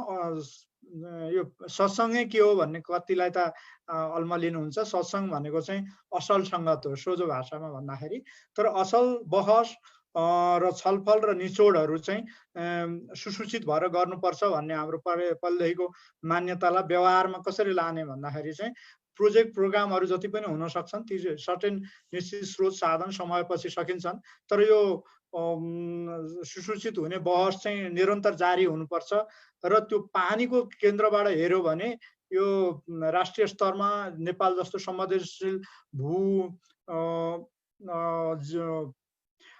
बनोट भएको देशको लागि चाहिँ असाध्यै महत्त्वपूर्ण छ र त्यसैले यसले चाहिँ यो पानीको लेन्सबाट हेर्न चाहिँ हामीले सकेसम्म प्रयास गर्छौँ र नेपालका जति पनि हामीले पानी सत्सङ्गहरू गरेका छौँ यही सेरोफेरोमा राखेर हामीले बहस गर्ने गरेका छौँ र यसले गर्दाखेरि धेरै नयाँ पुराना पुस्ताहरूलाई यो नयाँ अहिले भइरहेका चिजहरूलाई सुसूचित हुन साह्रै ठुलो मद्दत पुगिरहेछ र अन्तिममा यो गुणात्मक बहस सञ्चालन गर्न हाम्रो अनुभव के छ भने यसका दुईटा चिज चाहियो। एउटा चाहिँ यो अध्ययनशील र आलोचनात्मक चेत भएका वक्ताहरू खोज्नु पर्यो पहिला मान्छेले, ताकि सुन्नलाई चासो ल्याउँ। र त्यो सँगसँगै जिज्ञासु श्रोता र सहभागिता पनि चाहियो होइन। र हामी सौभाग्यवश पानी सदुपयोग फाउन्डेसन यो मामला असाध्यै भाग्यमानी छ, किनभने हामीले त्यो क्वालिटी चाहिँ त्यो भेटाउँछौँ जहिले पनि सहभागितामा। र आजकै सहभागिताले पनि यो कुरा देखाएको छ। छोटकरीमा धेरैले बोल्न टाइम पाउनु भएन, तर आज पनि हाम्रो सुवर्णदास श्रेष्ठ, डाक्टर रामप्रसाद धिताल, विष्णु पाण्डे, गोविन्द पोखरेल लगायतले जे जस्ता कुराहरू राख्न भ्याउनु भयो, यो हामी सबैको प्रतिनिधित्व गरेर त्यो चाहिँ हामी सबैको लागि चाहिँ उपयोगी छ। र अन्तिममा चाहिँ यो सन् 1997 देखि निरन्तर चलेको 100 वटा जति हामीले पानी सत्सङ्ग आयोजना गऱ्यौँ होला। अहिले कति औपचारिक चाहिँ कति अनौपचारिक पनि भए, र यी सबैको हामीले केही न केही निचोडहरू निकाल्ने गरेका छौँ। र हामी आजको बहसलाई पनि सकेसम्म हाम्रा सहयोगीहरू मार्फत यसलाई चाहिँ कुनै न कुनै हिसाबले टिपोट गरेर यसलाई सानो रूप छलफलको एउटा उसमा रूपमा हामी निकाल्छौँ भने, र यसको लागि हामी प्रतिबद्ध छौँ। र यति भन्दै म आगामी यस्तै पानी सत्सङ्गमा यहाँहरू सबैको सहभागिताको लागि पनि अपेक्षा राख्दै आजको बहस छलफल यहाँ टुङ्गिएको घोषणा गर्न चाहन्छु। धन्यवाद।